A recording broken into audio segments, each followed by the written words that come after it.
Hi everyone, welcome back. If you're seeking calm, deep rest, and peaceful sleep, you're in the right place. Let's begin.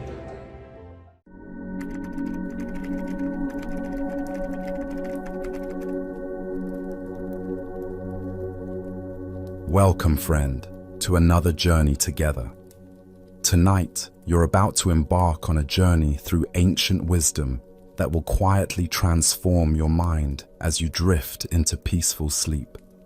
I'm going to share with you a carefully curated collection of profound Zen stories that hold the power to reshape your thoughts, release your tensions, and guide you into the deepest, most restorative rest you've experienced in years.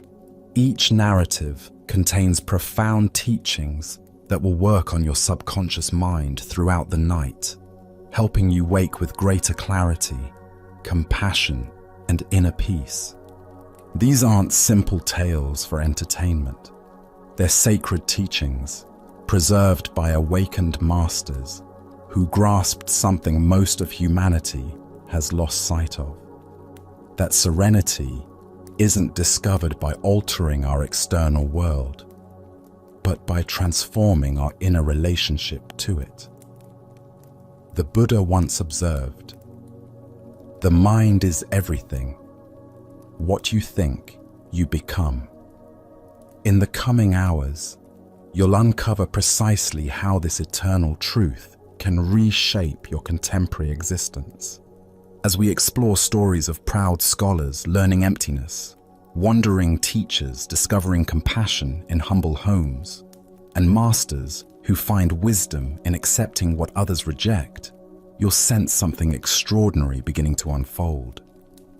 The rigid tension of worry will start to dissolve. The relentless stream of mental chatter will begin to subside. You'll find yourself naturally drifting into a state of deep understanding and peaceful rest. These stories have been shared in sacred halls, contemplated by generations of truth seekers, and transmitted through lineages of wisdom keepers. Each one serves as a master key that opens a different gateway in the temple of your awareness. Some passages lead to sanctuaries where resentment loses its grip.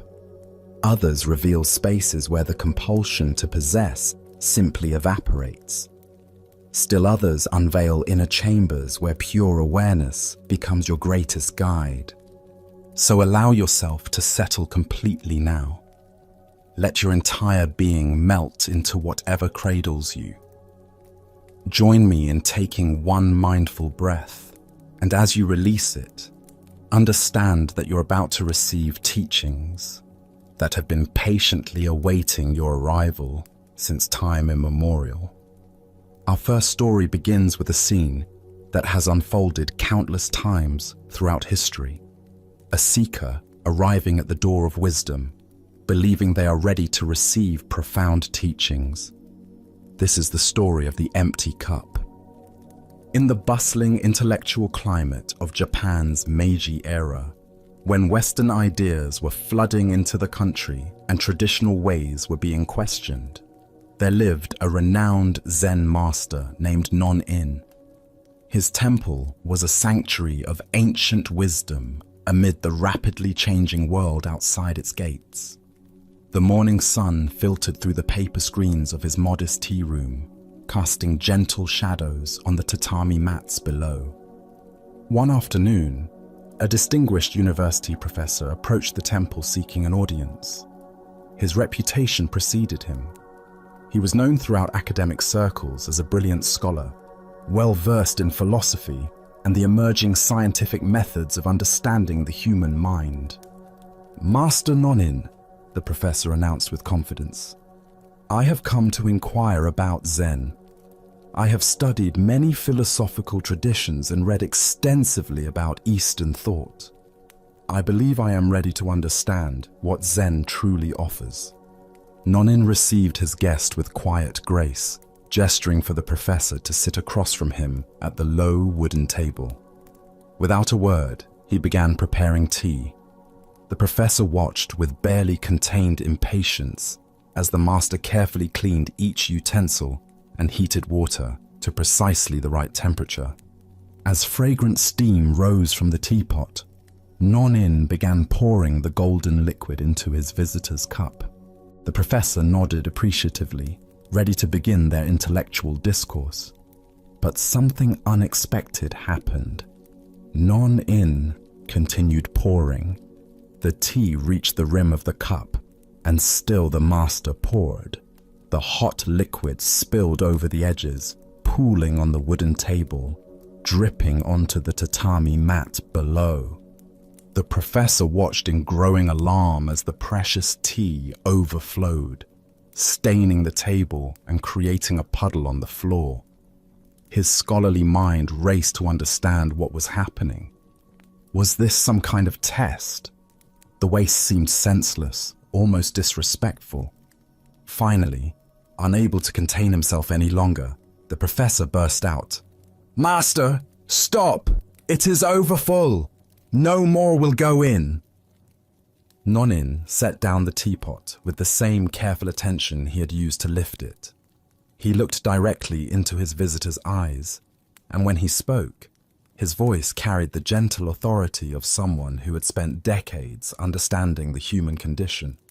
"Like this cup," Non-In said simply, "you are full of your own opinions and speculations.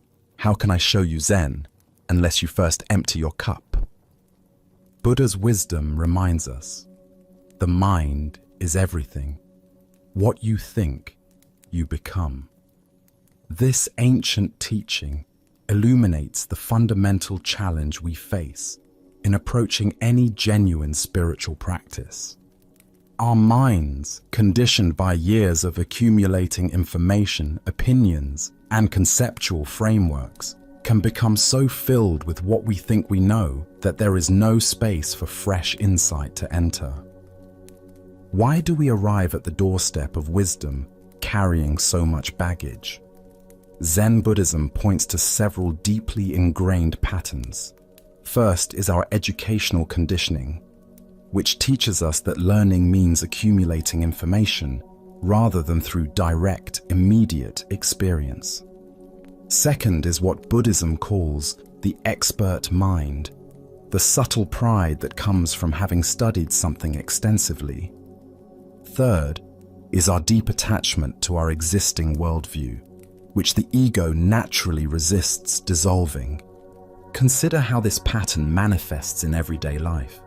When someone tries to give us feedback, how often do we immediately defend our existing understanding rather than listening with genuine openness?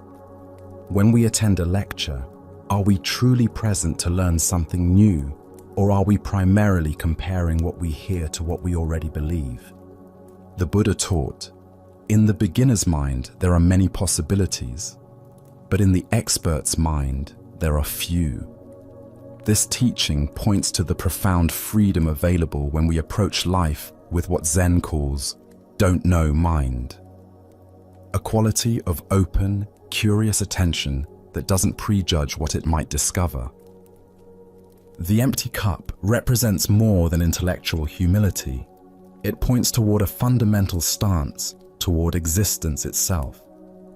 When we can hold our opinions, beliefs, and accumulated knowledge lightly, we create space for wisdom to emerge spontaneously from the immediacy of our experience. Tonight, as you notice your mind forming opinions about these words, can you practice emptying your cup? What would it feel like to approach tomorrow's conversations and experiences with the fresh curiosity of a beginner? As the Buddha taught, it is better to travel well than to arrive. The journey of continuously emptying our cups is itself the destination, creating endless opportunities for discovery in the most ordinary moments of life. Let us now turn to a tale that reveals how true wisdom expresses itself through compassionate action rather than elevated position. This is the story of Gudo and the emperor's teacher. Despite holding the prestigious position of spiritual teacher to the emperor himself, Gudo regularly abandoned the luxury and security of his elevated status to wander the countryside as a simple mendicant monk. On one particular journey to Edo, he found himself caught in a sudden autumn storm that transformed peaceful mountain paths into treacherous passages within minutes. By evening, Gudo was thoroughly drenched, his straw sandals completely disintegrated, leaving his feet bare and bleeding. As darkness fell, he approached the small village of Takinaka. Through rain-blurred windows of a modest farmhouse, he noticed several pairs of sandals displayed for sale. The woman who answered his knock took one look at the bedraggled figure before her and immediately saw beyond any credentials to his basic human need for shelter. Without knowing his prestigious position, she invited him to spend the night, offering the simple hospitality that rural Japanese culture considered sacred duty. After Gudo had recited evening sutras before the family's modest shrine, he became aware of heavy sadness permeating the household. The children seemed withdrawn, the grandmother's eyes carried deep worry, and his hostess moved with weary resignation. "What troubles this family?" Gudo asked gently. The woman's story poured out. Her husband was trapped in the destructive cycle of gambling and drinking. When fortune smiled on him, he would celebrate by drinking himself into violent rages. When luck abandoned him, he would borrow money, accumulating debts that threatened everything they had built. Often, consumed by shame and alcohol, he would disappear for days. Rather than offering conventional religious advice, Gudo surprised her with a practical proposal. "I will help him. Please use this money to buy a gallon of fine wine and something good to eat. Then retire. I will meditate before the shrine." Near midnight, the husband staggered home in his typical drunken state. Instead of his usual reception, he found a stranger sitting peacefully in his home. "I have something for you," Gudo announced warmly. "I was caught in tonight's storm, and your wife graciously offered me shelter. In gratitude, I've provided wine and fish for your enjoyment." The man's aggressive posture immediately softened. He drank the wine gladly and collapsed onto the floor, but this time he was not alone. Throughout the night, Gudo sat in silent meditation beside the sleeping man. When morning came and the husband awakened with his typical confusion, he found the strange monk still sitting in meditation. "Who are you?" he asked. "I am Gudo of Kyoto," the master replied simply. "And I am traveling to Edo." The man's face went white with shock. Everyone in Japan knew that name. Gudo was the spiritual teacher of the emperor himself, yet instead of harsh judgment, Gudo offered perspective. Everything in this life is impermanent. Life is very brief.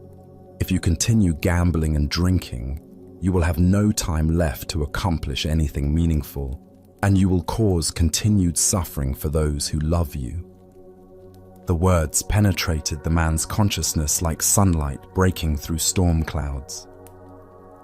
"How can I ever repay you for this teaching?" he asked, his voice breaking with genuine remorse. What followed became legendary. The man walked with Gudo for miles, finally declaring, "I am going to follow you for the rest of my life." And he did, becoming known as Munan, the one who never turned back. As the Buddha observed, hatred does not cease by hatred, but only by love. This is the eternal rule. This ancient wisdom illuminates the profound transformation that occurred in that humble farmhouse. Gudo understood that lasting change rarely comes through confrontation, but through the unexpected grace of unconditional acceptance. Why do we so often approach others' destructive behaviors with judgment rather than compassion? Buddhist psychology points to our attachment to being right, which creates adversarial dynamics, and our impatience with gradual transformation. Consider how this wisdom applies to relationships with family members or friends whose behaviors concern us. How often do we approach them with lectures rather than the spacious presence that creates room for their own awakening? Tonight, as you consider people whose behaviors challenge your patience, can you find the capacity to offer presence rather than judgment?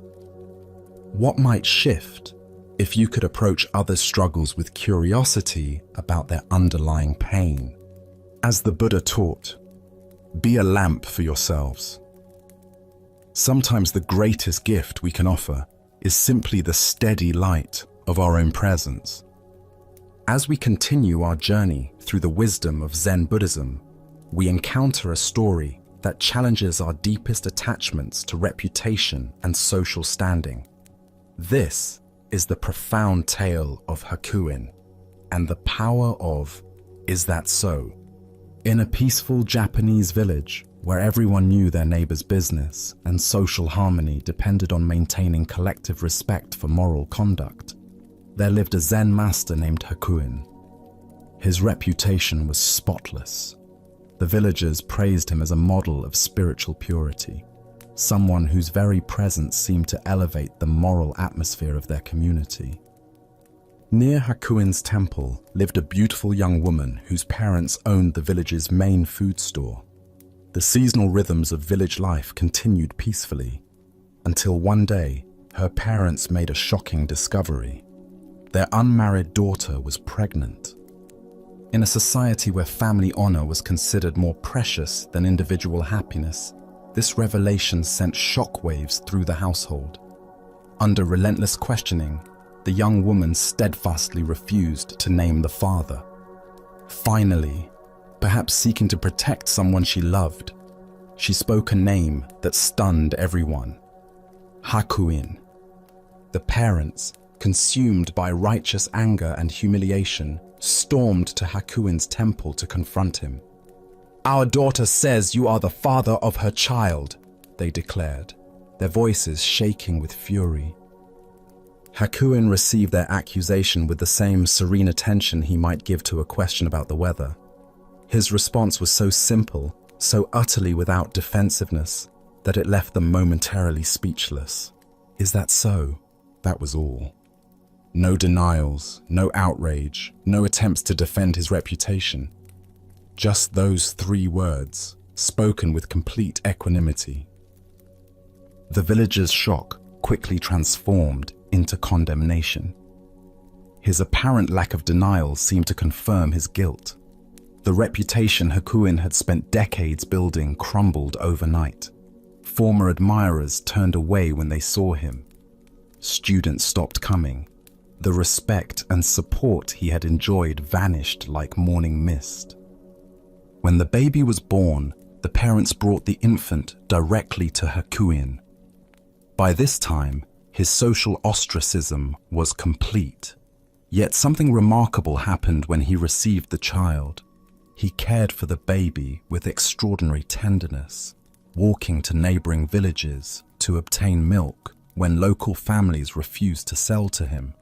He found clean cloth for diapers, sang gentle lullabies during sleepless nights, and carried the infant everywhere with devoted attention. For an entire year, Hakuin lived as a social outcast, caring for a child that everyone believed was evidence of his moral failure. He accepted the daily humiliation of being scorned by a community that had once revered him. Then, as suddenly as the accusation had come, the truth emerged. The young mother could no longer bear the weight of her deception. In tears and remorse, she revealed to her parents that the real father was a young man who worked in the fish market. The parents faced a terrible reckoning. Humbled and ashamed, they returned to Hakuin to apologize and reclaim the child. They prepared elaborate speeches of remorse, expecting either righteous anger or magnanimous forgiveness. Hakuin listened to their apologies with the same calm attention he had given their accusations. When they asked for the child back, his response was identical. Is that so? Buddha's wisdom reminds us, you will not be punished for your anger. You will be punished by your anger. This profound teaching reveals the heart of Hakuin's extraordinary response. He understood that our emotional reactions to others' opinions create far more suffering than the opinions themselves. Why do we struggle so intensely with protecting our reputations? Buddhist psychology identifies our identification with social image, believing that what others think determines our worth. We unconsciously equate criticism with annihilation, praise with survival. The phrase, "Is that so?" represents more than passive acceptance. It embodies what Zen calls don't know mind, a quality of openness that doesn't need to defend any particular version of reality. From this perspective, others' opinions become simply more information in the vast flow of experience. Tonight, as you notice yourself defending your choices or crafting your image for others' approval, can you experiment with Hakuin's profound question? What would shift if you could meet both criticism and praise with genuine curiosity? As the Buddha said, in the end, only three things matter: how much you loved, how gently you lived, and how gracefully you let go of things not meant for you. Now let us explore a Zen story about the subtle art of influence and the power of natural authority. This is the tale of Bankai and the unborn nature of wisdom. In 17th century Japan, there lived a remarkable Zen master named Bankai, whose approach to teaching was unlike anything his contemporaries had experienced. While other religious leaders impressed audiences with elaborate quotations from sacred texts and complex philosophical arguments, Bankai spoke with the simple directness of someone sharing observations about the weather. His temple had become a gathering place unlike any other in Japan. People from every social class made pilgrimages to hear him speak. Farmers, merchants, government officials, and even members of rival Buddhist sects. What made these gatherings extraordinary was Bankai's complete lack of pretension. He never quoted sutras to demonstrate learning, never engaged in intellectual debates, and never claimed special powers. He simply spoke from direct experience to the direct experience of his listeners. This natural approach attracted hundreds to his talks, filling the temple grounds and spilling into the surrounding forest. But not everyone appreciated Bankai's growing influence. A priest from the Nichiren sect, watching his own congregation dwindle as people flocked to hear the Zen master, found himself consumed with jealousy. The Nichiren priest's wounded ego convinced him that Bankai must be using some kind of trickery to attract so many followers. Determined to publicly humiliate Bankai and win back his lost adherents, the priest made his way to one of the master's gatherings. In the middle of Bankai's gentle discourse about the unborn Buddha nature within every person, the priest suddenly stood up and called out in a voice designed to intimidate. "Hey, Zen teacher, whoever respects you will obey what you say, but a man like myself does not respect you. Can you make me obey you?" The challenge hung in the air.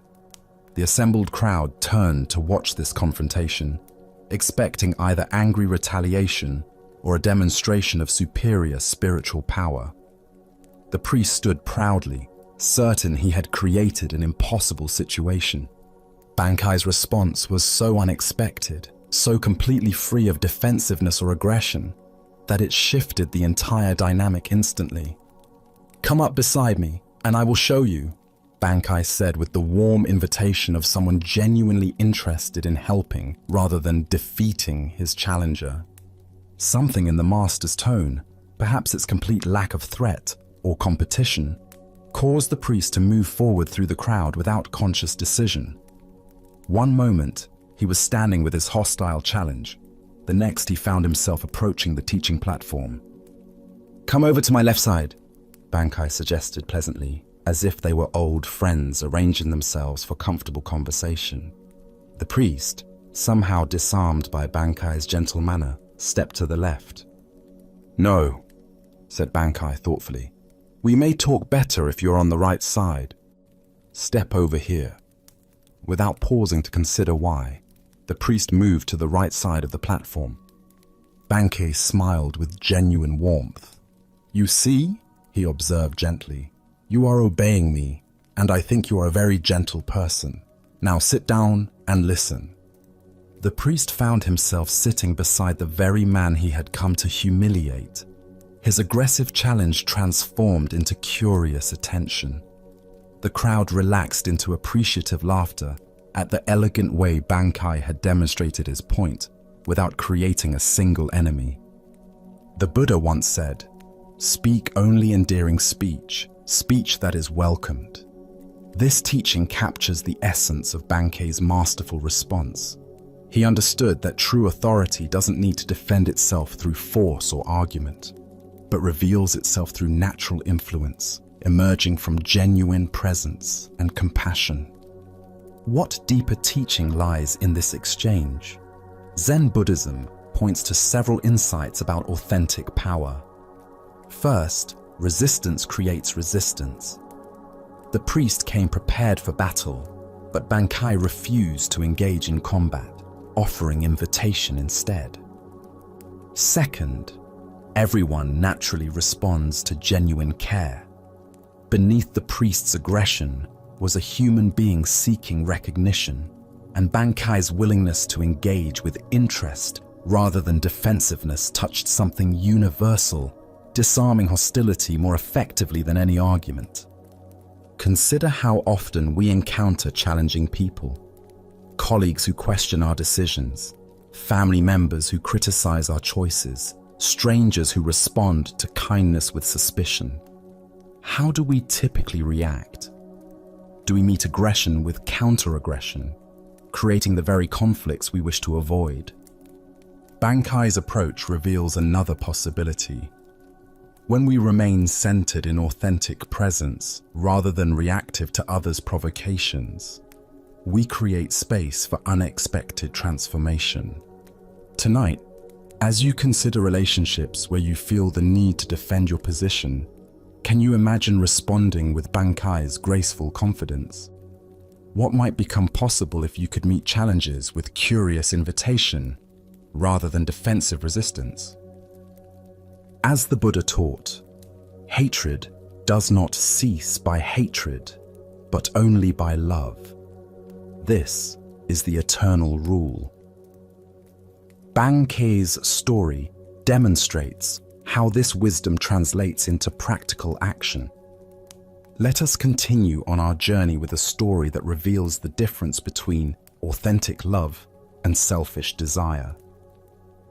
This is the tale of Eshun and the power of truth spoken in daylight.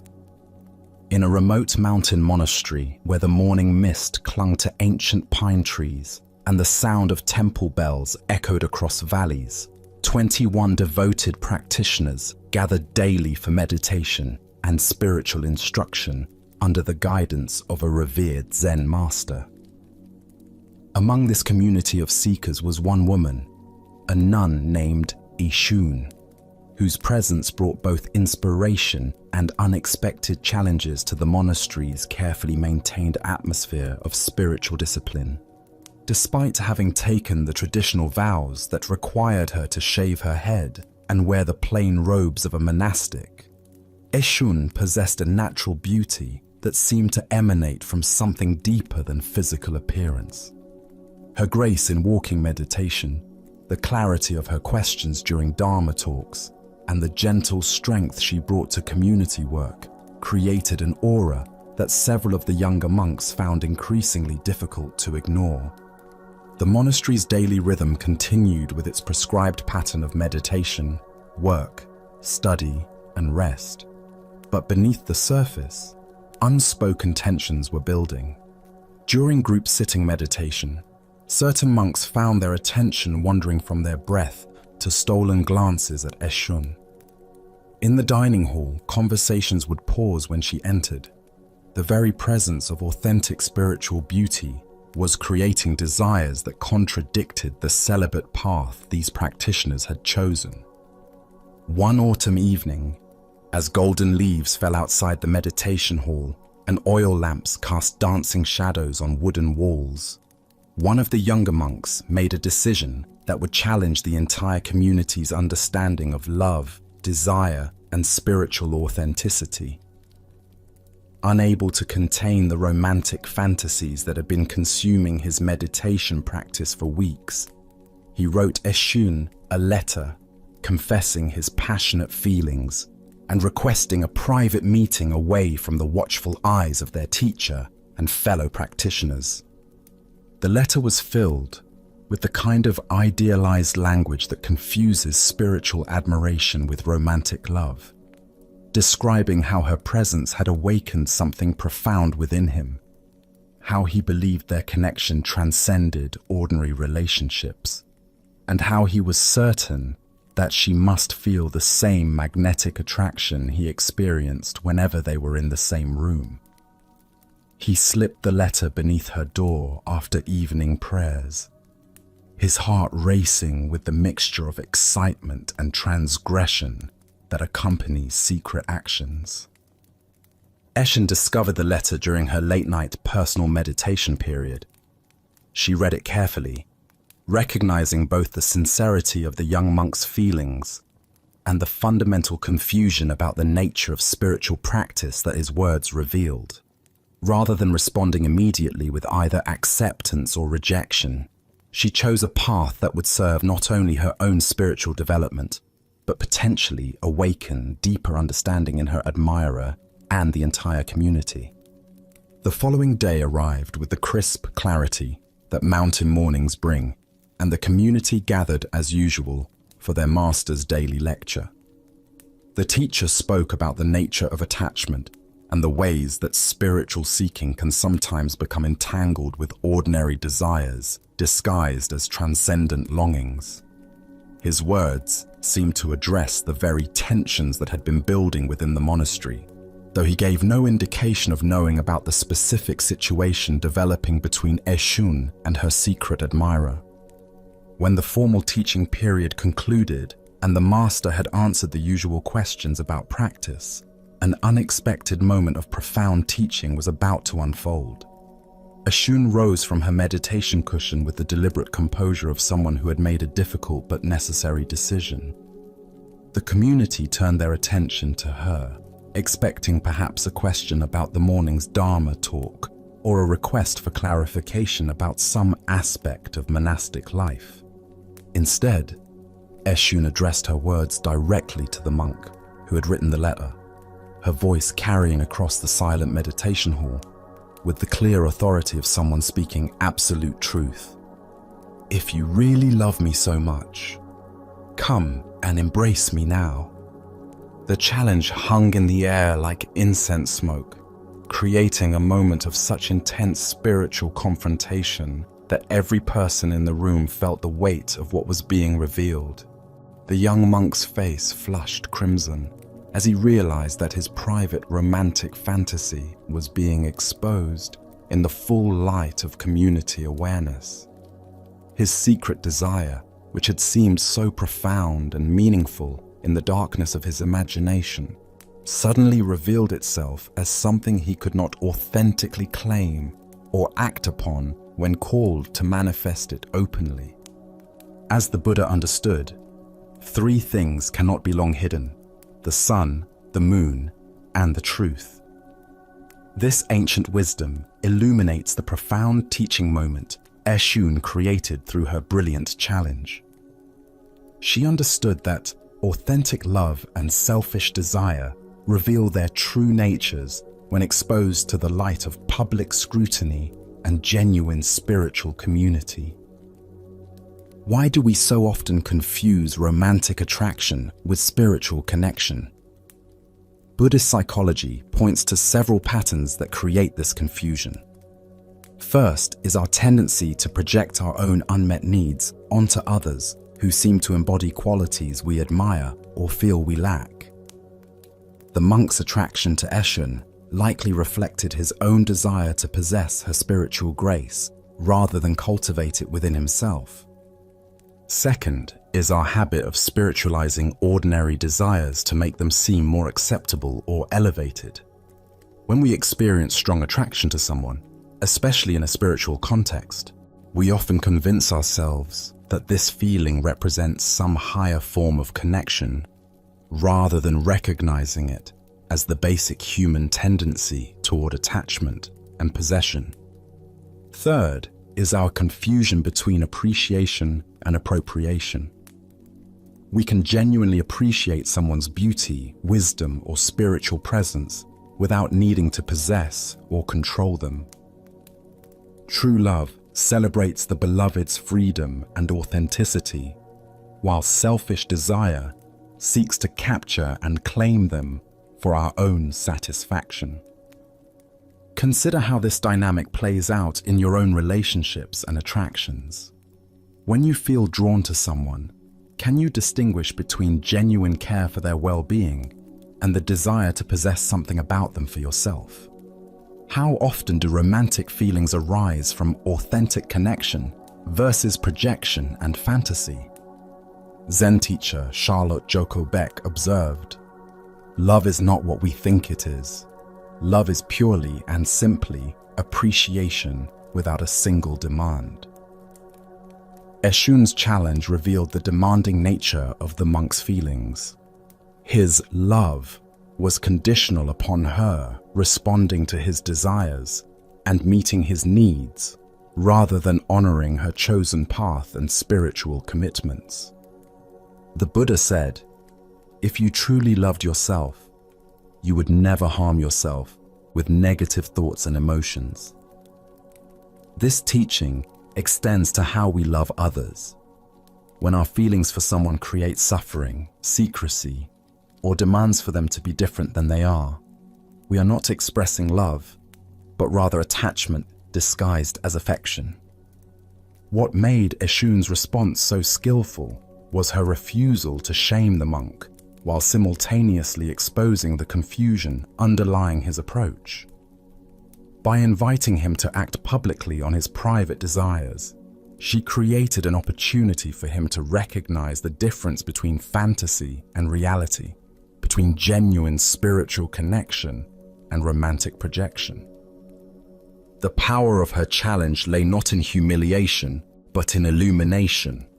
In that moment, the monk could see clearly that his attraction was based on idealized images rather than authentic relationship, that his desire for privacy revealed the questionable nature of his intentions, and that true love would never ask someone to compromise their spiritual commitments for personal gratification. Tonight, as you reflect on your own experiences of attraction and affection, can you practice Eshan's clarity about the difference between love and desire? When you feel drawn to someone, whether romantically or otherwise, can you examine whether your feelings honor their freedom and authentic path, or whether you are seeking to possess something about them for yourself? As the Buddha taught, hatred is never appeased by hatred in this world. By non-hatred alone is hatred appeased. This is a law eternal. Similarly, desire is never satisfied by possession, but only by the appreciation that can love without needing to own. In cultivating this understanding, we discover that true love always sets the beloved free. Let us now turn to a story about the most profound spiritual truth hiding in the most obvious place. This is the dialogue between Joshu and Nansen about the ordinary mind. In a quiet mountain monastery, where morning mist drifted between ancient pine trees and the sound of temple bells echoed across distant valleys, two masters engaged in a conversation that would illuminate the very heart of Zen understanding. Joshu, despite his own considerable wisdom and years of practice, approached his teacher Nansen with the earnestness of a sincere student. seeking to understand the deepest mysteries of existence. The two men sat facing each other in the temple's meditation hall, where countless seekers before them had wrestled with the same fundamental questions about the nature of awakening. Joshu's inquiry came from a place of genuine perplexity. After years of intensive practice, meditation, and study, he still felt uncertain about the very foundation of the spiritual path. "Master," Joshu began, with characteristic directness, "what exactly is the way? With all our practices and teachings, what are we ultimately seeking?" Nansen's response was immediate and surprisingly simple. "Ordinary mind is the way," he replied, as if stating the most obvious fact in the world. This answer clearly puzzled Joshu, who had expected something more esoteric, more complex, more removed from everyday experience. "If ordinary mind is the way," he pressed further, "then should we direct ourselves toward cultivating it? Should we make it our spiritual goal?" Nansen shook his head gently. "If you direct yourself toward it, you immediately go away from it," he explained. "The very effort to attain ordinary mind makes it extraordinary, and therefore no longer ordinary." Now Joshu found himself in what seemed like an impossible logical bind. "But Master, if we don't try to cultivate or attain anything, how can we ever know that this ordinary mind is actually the way? How can we recognize it without some form of practice or effort?" Nansen's final response cut through all philosophical complexity with razor-sharp clarity. "The way does not belong to knowing or not knowing. Knowing turns the way into a concept, an object of understanding, which is illusion. Not knowing turns it into blankness, which misses its vibrant presence. If you truly realize the way without doubt, it becomes like the great void, so vast and boundless that it contains everything. How then could there be any distinction between right and wrong, sacred and mundane, ordinary and extraordinary?" At these words, something shifted fundamentally in Joshu's understanding. The seeking mind that had been grasping for answers suddenly relaxed, and he experienced a moment of complete clarity. Not the clarity of understanding something new, but the clarity of recognizing what had been present all along. Buddha's wisdom reminds us, there is nothing to seek and nothing to find. Everything is already here. The heart of this lesson lies in recognizing that what we seek through spiritual practice is not some special state of consciousness, but rather the ordinary awareness that is reading these words right now. Why do we struggle to accept that ordinary mind is the way? Zen Buddhism points to our deep conditioning that spiritual truth must be extraordinary, mystical, or dramatically different from our everyday experience. We imagine enlightenment as a permanent state of bliss, cosmic consciousness, or supernatural abilities, when in reality it is simply the natural state of awareness without the overlay of seeking and striving. Our spiritual seeking often becomes its own obstacle. Like a person frantically searching for glasses while wearing them, we exhaust ourselves looking for something we already possess. The very effort to attain a special spiritual state creates the sense of separation between seeker and sought, between the ordinary self and some idealized awakened self. Consider how your own mind works in this very moment. Thoughts arise and pass away. Sensations appear in your body. Sounds reach your ears. Emotions flow through your awareness. This natural functioning of consciousness, without any special effort or concentration, is what Nansen calls ordinary mind. It is already enlightened, not because it achieves some particular state, but because it is the very space in which all states appear and dissolve. Zen master Huangpo taught, "Your everyday mind, that is the way. Just like now, without seeking anything, without grasping after the fruits of Zen, just this mind that thinks and feels and perceives, this is Buddha." This ordinariness is precisely what makes it so difficult to recognize.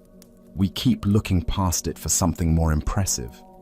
The great void that Nansen mentions is not empty space, but rather the spacious awareness in which all experiences arise.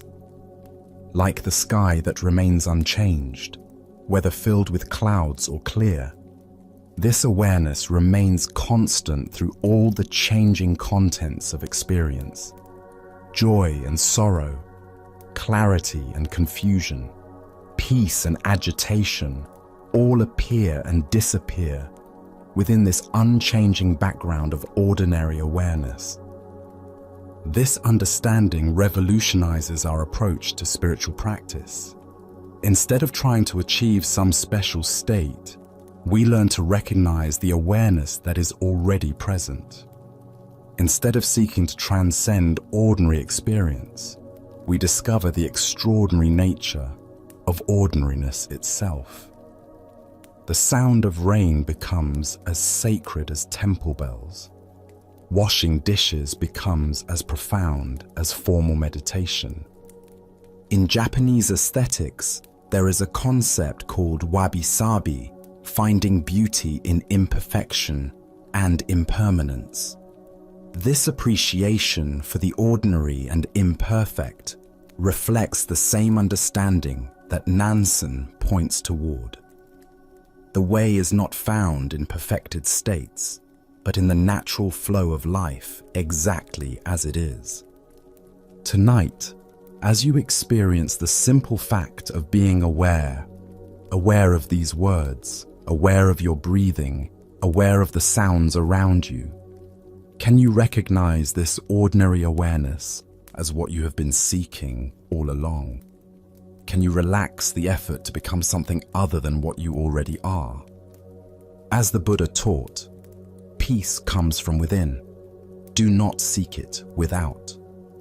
The way is not a destination to reach, but the very ground you are already standing on. In accepting your ordinary mind as Buddha mind, you discover that the spiritual journey was never about going somewhere else, but about recognizing where you have always been. Now, let us explore a Zen story about the irreplaceable nature of direct spiritual transmission. This is the tale of Bankai and the messenger. In the bustling capital city, where merchants haggled in crowded marketplaces and scholars debated in tea houses, the renowned Zen master Bankai had completed another period of teaching at one of the great temples. Known throughout the region for his profound insight and ability to point students directly toward their Buddha nature, Bankai maintained a simple practice of traveling between temples, offering instruction wherever sincere students gathered. As the master prepared to depart for his next destination, carefully folding his few possessions into a traveling bundle, a well-dressed gentleman approached him with urgent politeness. The man's fine silk robes and careful manner suggested someone accustomed to moving in aristocratic circles, likely a retainer or aide to one of the noble families that supported the temple. "Venerable master," the gentleman said, bowing deeply, "I come with a request from the Baron, a man of great learning and sincere interest in your teachings. He has heard of your wisdom and wishes desperately to meet with you personally, but urgent matters have detained him today. Would you consider postponing your departure by one day so that he might have the honor of studying with you tomorrow?" Bankai, despite his eagerness to reach the next temple where students awaited him, recognized the genuine need in the request. The path of a teacher required flexibility and compassion. even when inconvenient. "Of course," he replied simply. "I shall remain one more day." The master unpacked his bundle and settled back into the temple quarters, spending the evening in quiet meditation and preparation for what he anticipated would be a meaningful encounter with a sincere seeker. He had met many nobles over the years who approached Zen with genuine humility despite their worldly status, and he looked forward to offering whatever guidance might be helpful. The next morning arrived with clear skies and the sound of temple bells calling the community to meditation. Bankai waited in his designated meeting room as the appointed time approached, but instead of the Baron himself, the same well-dressed gentleman appeared again, this time with obvious embarrassment written across his features. "Master," the man began, his voice heavy with apology, "I bring regrettable news. The Baron was called away on urgent business that could not be delayed, matters of state that demanded his immediate attention.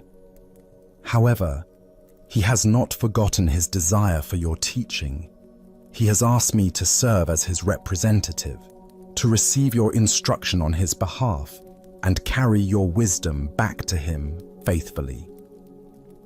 The gentleman paused, clearly hoping this arrangement would prove acceptable. The Baron's specific question concerns the nature of mind itself. He wishes to understand what is the true nature of consciousness and how can one realize it directly. If you would share your teaching on this matter, I promise to convey every word exactly as you speak it. Bankai listened to this request with gentle attention, his expression remaining calm and compassionate. When the gentleman finished speaking, the master sat quietly for a moment, as if considering not just the question, but the entire situation, the absent seeker, the well-intentioned messenger, and the profound impossibility of what was being asked. Finally, Bankai spoke with characteristic simplicity and directness. "This matter of Zen is difficult to convey, even through direct question and answer between teacher and student meeting face to face. It becomes all the more difficult, indeed, impossible, to transmit through a messenger, no matter how sincere or capable that messenger might be." Having delivered this response, the master said nothing more. He simply sat in silence, embodying the very teaching he had just articulated. The gentleman waited, perhaps expecting elaboration or alternative suggestions, but none came. Eventually, finding himself speechless and somewhat confused, the gentleman bowed politely and withdrew from the temple. The Buddha once said, "Be a lamp unto yourself." This profound truth reveals itself in Bankai's gentle but firm refusal to reduce Zen wisdom to a message that could be carried by proxy. Spiritual awakening cannot be transmitted second-hand because it is not information but transformation. Why do we often approach spiritual learning as if it were academic knowledge that can be collected and conveyed through intermediaries? Zen Buddhism teaches that awakening is not a concept to be understood, but a reality to be directly experienced. Like the taste of water to someone who is thirsty, it cannot be adequately described. It must be experienced firsthand. The Baron's question about the nature of consciousness reveals our typical approach to spiritual inquiry. We want to understand awareness intellectually, to grasp it conceptually, to possess it as knowledge. But consciousness cannot be made into an object of study because it is the very subject doing the studying. It's like trying to see your own eyes without a mirror. The seeing itself is what you are trying to see. Consider how often throughout your day you might approach spiritual wisdom as information to be collected rather than truth to be embodied. We read books about meditation instead of meditating. We study descriptions of enlightenment instead of investigating our present experience. We seek answers about the nature of mind instead of directly examining what we call mind right now. Zen master Dogen taught, to study the Buddha way is to study the self. To study the self is to forget the self. This paradox points to the heart of why spiritual transmission requires direct engagement. The self that wants to understand Buddhism intellectually is the very construction that must be seen through. This seeing through happens not through accumulating knowledge, but through intimate investigation of immediate experience. The messenger in the story represents our own tendency to approach awakening indirectly. We want to understand consciousness from a safe distance, maintaining the illusion that we are separate observers studying an object called awareness. But awareness is what we are, not what we have. It cannot be possessed, understood, or transmitted because we are expressions of it. Bankei's silence after his brief explanation was itself a teaching. In Zen, silence often conveys what words cannot. The gaps between thoughts, the space between breaths, the awareness in which all experiences arise. These cannot be captured in language, but can be directly recognized when we stop trying to grasp them conceptually. This doesn't mean spiritual teaching is impossible or that teachers serve no purpose. Rather, it means that authentic teaching points students toward their own direct experience, rather than providing second-hand descriptions of someone else's realization. The teacher's role is not to deliver enlightenment, but to create conditions where students might recognize what they already are. Tonight, as you experience the simple fact of being conscious, aware of these words, aware of your body, aware of the space in which thoughts and sensations appear, can you investigate this awareness directly, rather than through concepts? Can you be present to your experience, rather than trying to understand it through someone else's descriptions? As the Buddha taught, work out your own salvation with diligence. The path to freedom cannot be walked by proxy. It requires your own feet, your own breath, your own willingness to look directly at what you have always been, but perhaps never clearly seen. Let us now explore a story about the invisible burdens we carry through life. This is the tale of the empty backpack. In a serene monastery garden, where morning dew glistened on carefully tended paths, a young seeker approached his teacher with a question weighing heavily on his heart. His eyes reflected both determination and confusion as he bowed respectfully. "Master," he said, "I wish to understand my path on earth better. Why do I seem to carry my past and relive it again and again? Why can't I get past my past?" The master studied the young man with compassionate eyes, then gestured toward an intricate maze of translucent silk panels shimmering in the garden's filtered sunlight. "Go forward into the maze," he said, reaching for a leather backpack. "But carry this as you walk. It will help you stay focused. Be careful though, as it is quite heavy." The young man accepted the backpack, initially surprised by how easily the master handed it over. But the moment it settled into his grasp, he gasped. The weight was extraordinary, forcing him to bend forward as he struggled toward the maze. Inside the silken labyrinth, he immediately encountered solid walls. Through the translucent material, he could see other seekers navigating their paths like distant ghosts. No matter which direction he turned, every path seemed blocked. Exhausted, he sat down to think. "Others are clearly ahead of me," he thought. "Should I cheat and crawl under the silk?" After wrestling with these thoughts, he chose integrity. As he stood with renewed resolve, an opening magically appeared. Progress felt rewarding until he faced another wall. This time, good intentions yielded no results. The backpack's weight became unbearable, cutting into his shoulders. What could be so heavy yet feel so soft? Overcome with curiosity, he removed the pack and peered inside. It was completely empty. Yet, when he lifted it again, the weight remained undeniable. As he placed it back on his shoulders, a voice whispered clearly, "Look inside of you, young man, for the weight lies there."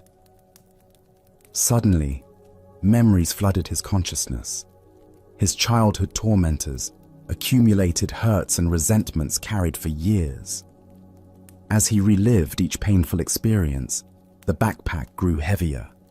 Then understanding dawned. I am the weight. I carry the burden of that which troubles me. With this insight, he began the work of forgiveness. I forgive you wherever you are, he found himself saying. Immediately the pack lightened and new pathways opened. As sunlight warmed his face and he remembered moments of love, the weight continued diminishing until the backpack felt weightless. Finally, surrounded by solid silk walls, he sat in meditation. I am the light and the way. I recognize that I was the impediment, not anyone else. At these words, his feet began rising from the earth. He floated above the maze, seeing how others remained trapped by darkness in their own packs. With a thought, he found himself beside his teacher outside the labyrinth. Master, he said, his face radiant. I discovered that my darkness caused my weight, and my lightness freed me to fly. The master smiled knowingly. What do you feel, young one? Do you feel freed? Without waiting for an answer, he walked away. Buddha's wisdom reminds us, holding on to anger is like grasping a hot coal with the intent of throwing it at someone else. You are the one who gets burned. This ancient teaching illuminates the profound truth revealed in the empty backpack story. We are the creators of our own burdens. What emerges from this tale is recognition that our past does not imprison us. Our relationship to our past does. The young seeker discovered that suffering came not from what others had done, but from his unwillingness to release those experiences. The empty backpack represents the invisible weight of unprocessed emotions and unhealed wounds we carry through life. Why do we cling so tenaciously to our pain? First is our identification with wounds. We derive identity from grievances, thinking, I am someone who was wronged, rather than, I experienced wronging but am not defined by it. Second is our addiction to the familiar. Even painful emotions become comfortable because they're known. Third is our misunderstanding of forgiveness, believing it means condoning harmful behavior rather than freeing ourselves from resentment's prison. Consider how this plays out daily. The colleague who received credit for your idea still triggers anger. The parent who criticized you decades ago still influences your self-talk. Each is an invisible item in your backpack, weighing you down. Zen teacher Jack Cornfield taught, forgiveness is giving up all hope of having had a different past. We cannot change what happened, but we can change our relationship to what happened. The energy spent maintaining grievances could be redirected toward creating the life we actually want. The floating represents lightness available when we release psychological burdens. This isn't about bypassing pain, but processing experiences fully and choosing freedom over familiarity, growth over grievance. Tonight, as you prepare for rest, what invisible weight might you be carrying? Perhaps it's time to examine what you've been holding on to and ask, does this serve my highest good, or is it time to set it down? As the Buddha taught, you yourself as much as anybody in the entire universe, deserve your love and affection. The path to freedom begins with radical self-forgiveness and willingness to travel light through life's inevitable challenges. As we continue our journey through the wisdom of Zen Buddhism, we encounter a story about perception's power to create reality. This is the tale of the eggplant in the dark. In a mountain monastery where silence was treasured, there lived a monk renowned for strict adherence to Buddhist precepts. His devotion was unwavering, his meditation exemplary, his commitment to non-violence absolute. For years, he had walked the path with careful attention to every rule, finding comfort in structure and certainty. One moonless night, returning from evening meditation, he walked slowly along the garden path to his quarters. The darkness was complete, broken only by faint outlines of familiar landmarks. He knew this path intimately, yet tonight something felt different. Suddenly, his foot came down on something soft and yielding. The object made a distinct squishing sound that pierced the quiet like a bell. The monk froze, his heart racing as his mind conjured the most likely explanation. He had stepped on an egg-bearing frog. The realization struck like a physical blow. The first precept forbids taking life, and here he was, a dedicated practitioner, having just killed a pregnant creature. Not only had he taken one life, but potentially dozens. Horror washed over him in waves. His hands trembled as he knelt in darkness, trying to determine what happened, but the night was too black to see. His mind spun with questions and recriminations. How could he have been so careless? Was this a spiritual test he had failed catastrophically? Sleep became impossible. When he finally lay down, his mind churned with guilt and self-doubt. In his dreams, hundreds of frogs appeared, their eyes accusatory, demanding justice for their fallen mother and unborn siblings. They surrounded him, voices rising in condemnation that echoed through his consciousness. The monk woke repeatedly, each time remembering anew what he believed he had done. His carefully cultivated peace was shattered, replaced by torment that grew stronger with each passing hour. He questioned not only this moment, but his entire spiritual practice. As dawn broke, painting the monastery gardens in soft golden light, the monk returned to face the reality of his actions. His steps were heavy with dread as he approached the familiar path. But when morning light revealed the truth, the monk stopped in complete astonishment. There lay not the remains of a frog, but an overripe eggplant that had fallen from the monastery garden. The purple vegetable had split open when he stepped on it, creating the squishing sound that triggered his night of anguish. In that moment of recognition, something extraordinary happened. The monk felt a sudden shift in understanding that went far beyond relief. For the first time in years of study, he truly grasped the teaching that there is no objective world.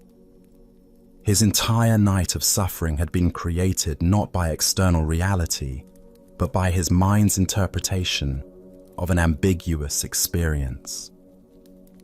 Standing in the garden, looking at the harmless eggplant, the monk finally understood how to practice Zen. It wasn't about perfect adherence to rules or avoiding all error. It was about seeing clearly, without the distortions of assumption and mental elaboration. The Buddha once said, "We are what we think. All that we are arises with our thoughts. With our thoughts, we make the world." This teaching captures what the monk discovered. Our experience of reality is largely created by mental interpretations rather than objective circumstances. The deeper teaching here shows us how powerfully perceptions shape emotional reality. The monk's actual experience was minimal. stepping on something soft in darkness. Everything that followed was generated entirely by his mind's interpretation of that simple sensory event. Why do we construct elaborate stories from incomplete information? Our minds evolved to make rapid assessments for survival, often filling gaps with worst-case scenarios. This mental habit served our ancestors well when danger was immediate and physical, but creates unnecessary suffering when applied to modern psychological situations. Consider how often you step on metaphorical eggplants in the dark. Your friend doesn't return your text immediately, and you assume you've offended them. A colleague seems distant in a meeting, and you convince yourself they're angry about your presentation. Your partner comes home quieter than usual, and you imagine relationship problems that may exist only in your worried mind.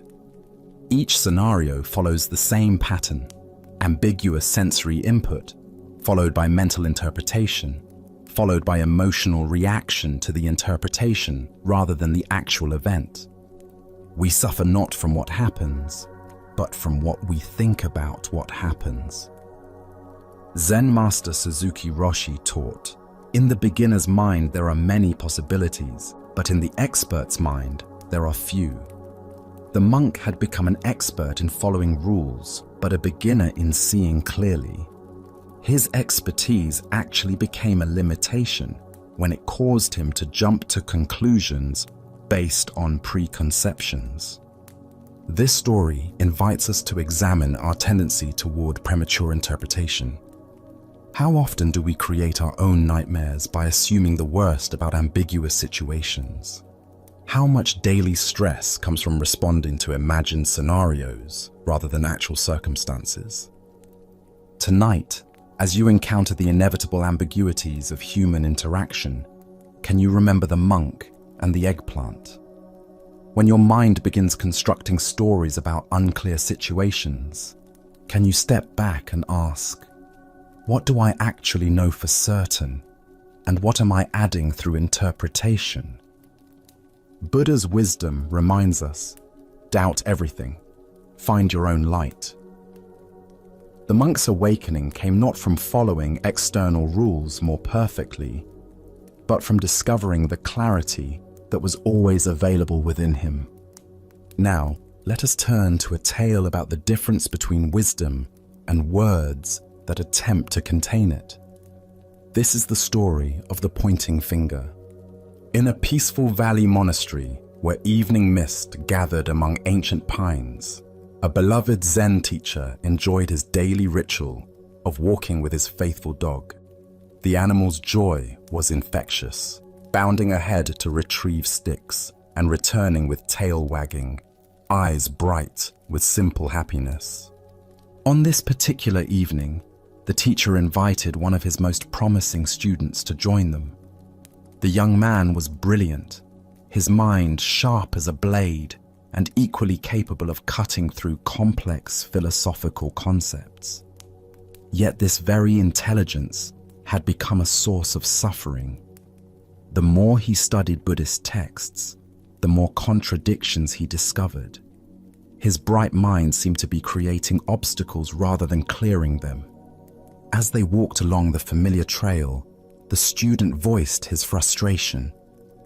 "Master, I struggle with contradictions in our teachings. Some texts speak of emptiness, others of Buddha nature. Some emphasize effort, others effortless being. How can these opposing instructions both be true?" The teacher listened with patient attention. He understood that intellectual brilliance could become a trap when the mind tried to grasp truth like solving a mathematical equation. Truth required a different kind of knowing altogether.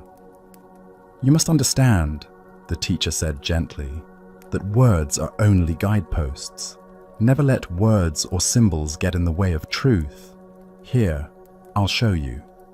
The teacher called his dog, who came running with eager enthusiasm.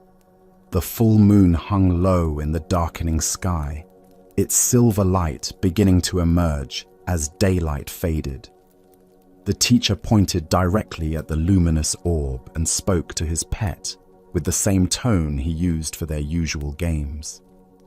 "Fetch me the moon," he commanded, his finger extended clearly toward the celestial body. The dog's response was immediate and predictable, his gaze fixed intently on the teacher's outstretched finger, following its movement with focused attention he typically reserved for thrown sticks. The animal's entire being concentrated on the pointing digit, completely oblivious to the moon hanging magnificently above. The teacher turned to his confused student with a knowing smile. "Where is my dog looking?" The student observed the scene with growing awareness. "He's looking at your finger," he replied, beginning to sense the deeper lesson.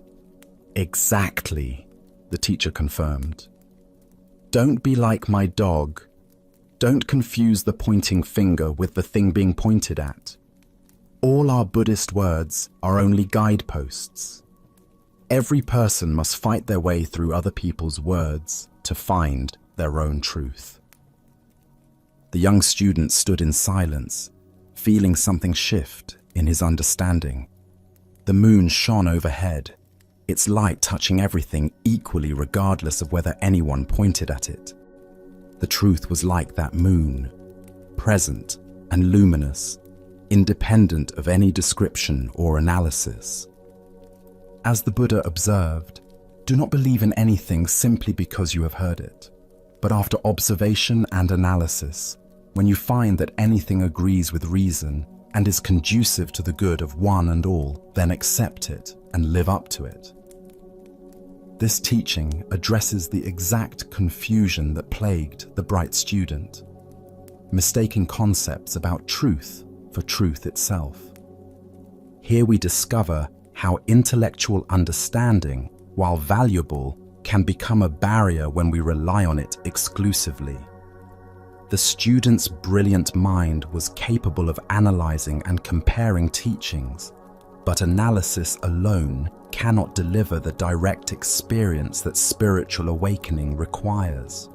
Like the dog fixated on the finger, he had become so focused on examining words and concepts that he missed the reality they attempted to indicate. Why do we become trapped in conceptual understanding? The thinking mind operates through division and comparison, understanding by breaking things into categories. But ultimate truth transcends these dualistic distinctions. It cannot be captured in concepts any more than the moon can be held in a photograph.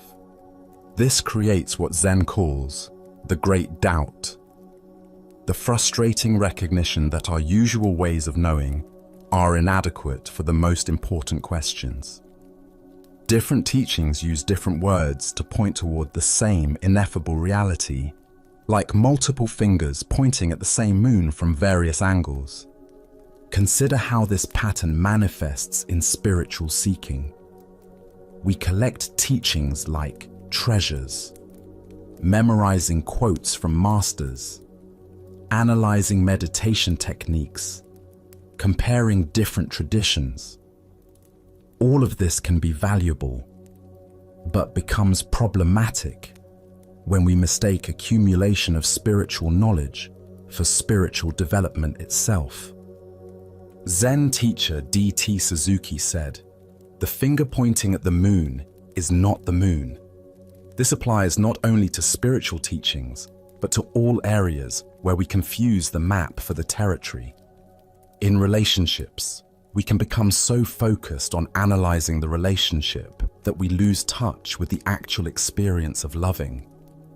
In nature, we can become so busy photographing that we miss the immediate wonder of simply being present.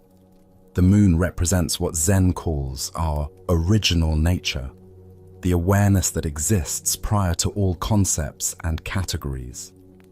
This awareness is always present, just as the moon exists whether or not anyone points at it. It doesn't need to be created or achieved, only recognized. This doesn't mean abandoning study or intellectual understanding. The teacher himself used words and concepts to convey his lesson.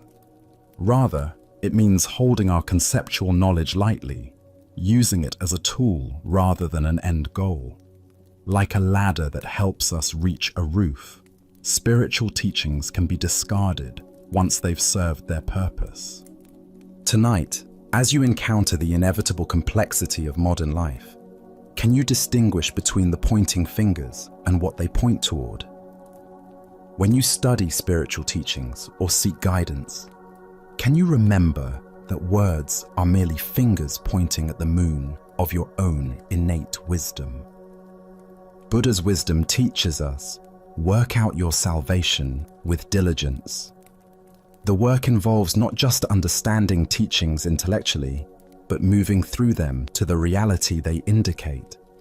Let us continue on our journey with a story about the intensity required for genuine spiritual awakening. This is the tale of the drowning lesson. Beside a crystal-clear mountain river, where water flowed over smooth stones with the endless song of moving current, a hermit had established his practice.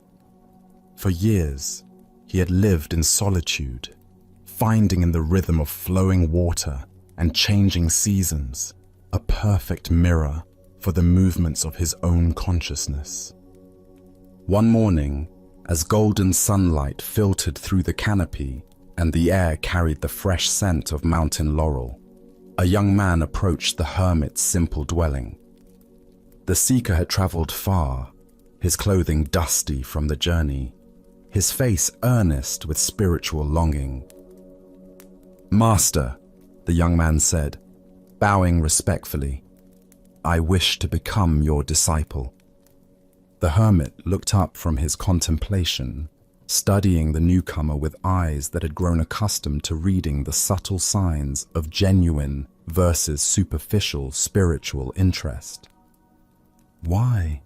the hermit replied simply. The young man paused, considering his answer carefully. "Because I want to find God," he said finally, believing this to be the most noble response. What happened next took the seeker completely by surprise. Without warning, the hermit sprang to his feet, grabbed the young man by the scruff of his neck, and dragged him toward the river. Before the stunned visitor could protest, he found himself being pushed into the clear, cold water. The hermit's strong hands forced the young man's head beneath the surface and held him there. Panic set in immediately. The seeker's lungs began to burn as his oxygen depleted. He kicked and struggled with increasing desperation, his arms flailing as he fought to break free. Every second felt like an eternity as his body screamed for air. Nothing existed except the urgent, overwhelming need to breathe. After what seemed like a lifetime, but was probably only a minute, the hermit finally pulled the gasping young man up out of the water. The seeker coughed violently, water streaming from his nose and mouth as he struggled to fill his lungs with precious air. His entire body shook from cold, shock, and the aftermath of near drowning. When his breathing finally normalized, the hermit spoke again, his voice carrying a different quality, still gentle, but charged with unmistakable intensity. "Tell me," he said, watching the young man's face carefully, "what did you want most of all when you were underwater?" The answer came without hesitation, raw and honest.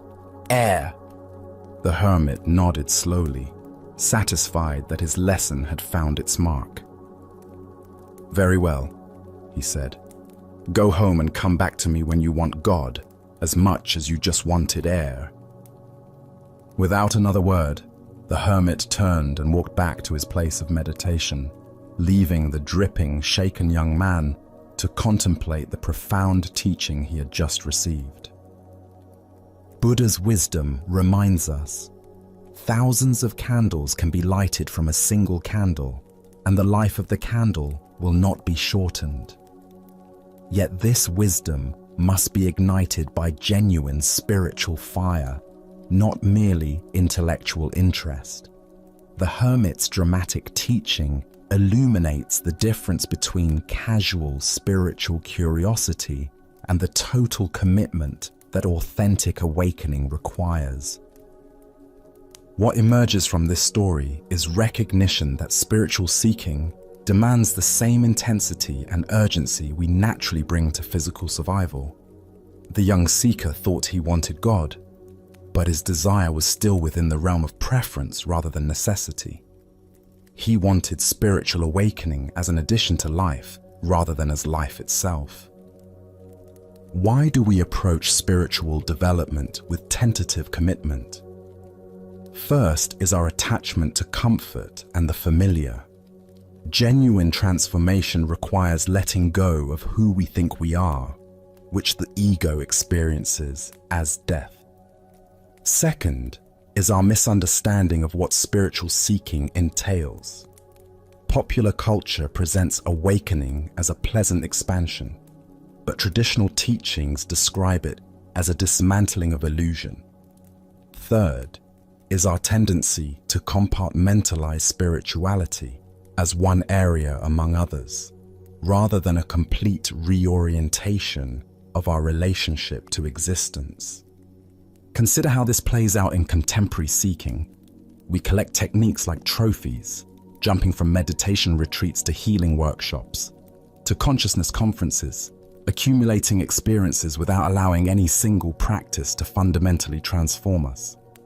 We want the insurance policy of spiritual development without paying the premium of total dedication. The drowning experience represents what mystics call the dark night of the soul. Moments when our usual sources of identity and security are stripped away. In such moments, we discover what we truly value most deeply. This is the quality of desire that spiritual awakening requires. Zen teacher Charlotte Joko Beck wrote, "Practice is not about achieving some special state. Practice is about being willing to die to who you think you are."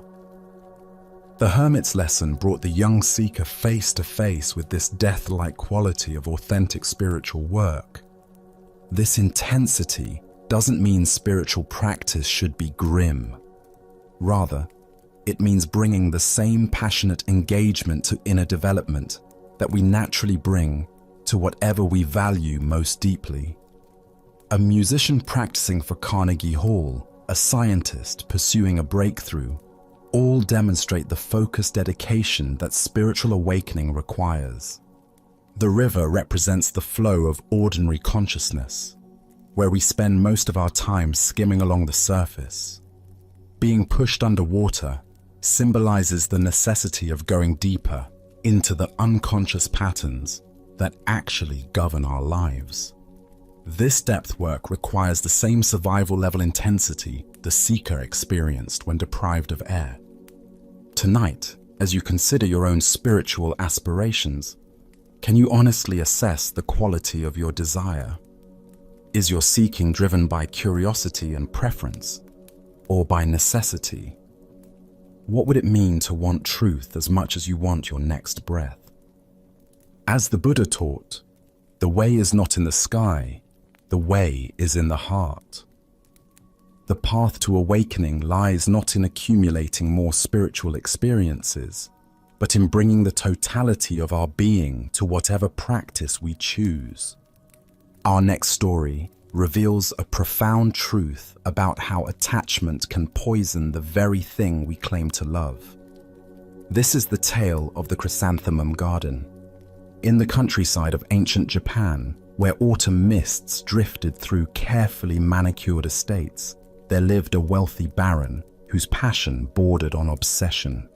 His mansion stood proudly among rolling hills, but it was the rear garden that captured his heart completely. There, row upon row of chrysanthemums bloomed in magnificent splendor, their colors ranging from deep purple to golden yellow to pristine white.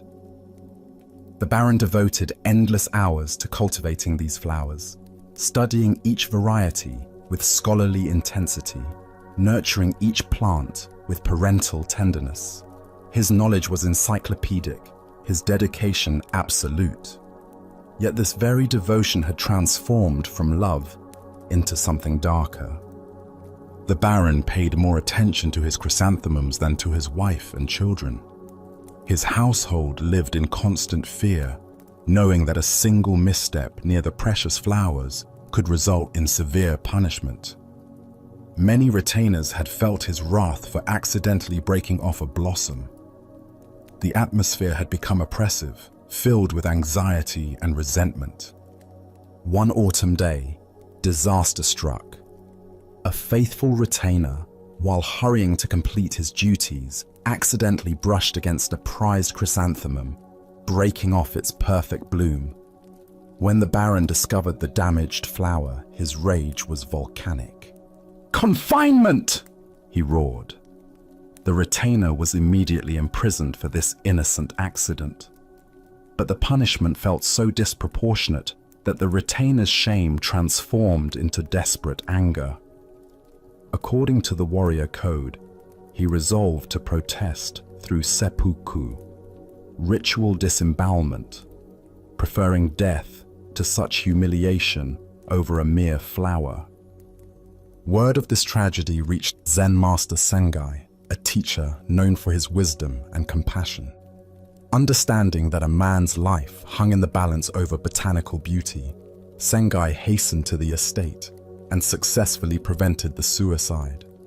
But the master knew that saving one life would not solve the deeper problem.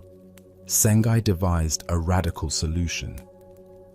On a rainy night, when the chrysanthemums were at their most glorious peak, he sneaked into the Baron's garden carrying a sharp sickle. Working methodically in the darkness, he cut down every single chrysanthemum, hundreds of flowers representing years of cultivation. The sound awakened the Baron, who rushed to his window and saw a shadowy figure in his beloved garden. Grabbing his sword, he ran outside in alarm, demanding to know what this intruder was doing. Sengai stood calmly amid the devastation, surrounded by fallen blooms. "Even weeds like this eventually become rank if they are not cut," he replied with perfect equanimity. In that moment, the Baron's obsession shattered like breaking glass. Seeing his flowers reduced to mere weeds in the master's eyes, he suddenly understood the distortion in his perception. It was like awakening from a fevered dream. From that night forward, the Baron never raised chrysanthemums again. The Buddha taught, attachment is the root of suffering. This ancient wisdom illuminates what the Baron discovered through Sengai's dramatic intervention. When we cling too tightly to anything, even beautiful things, we transform love into possession and beauty into burden. This profound truth reveals itself in the way attachment corrupts the very thing we claim to cherish. The Baron genuinely loved chrysanthemums, but his attachment had poisoned that love, turning appreciation into obsession, care into control, and beauty into a source of fear for everyone around him. Why do we confuse love with possession? Buddhism explains that the ego mind seeks security through control, attempting to make permanent what is inherently impermanent. True love appreciates without grasping, enjoys without owning, cares without controlling. But attachment love tries to freeze beauty in place, to make the beloved an extension of our own identity. Consider how this pattern manifests in modern relationships. Parents who love their children so intensely that they become controlling, suffocating the very growth they claim to support. Partners who love so possessively that they create jealousy and mistrust. Collectors who become so attached to possessions that they lose the joy of experiencing what they own. The chrysanthemums represent anything we elevate beyond its proper place in the natural order. This might be our career success, our physical appearance, our spiritual achievements, or our carefully curated lifestyle.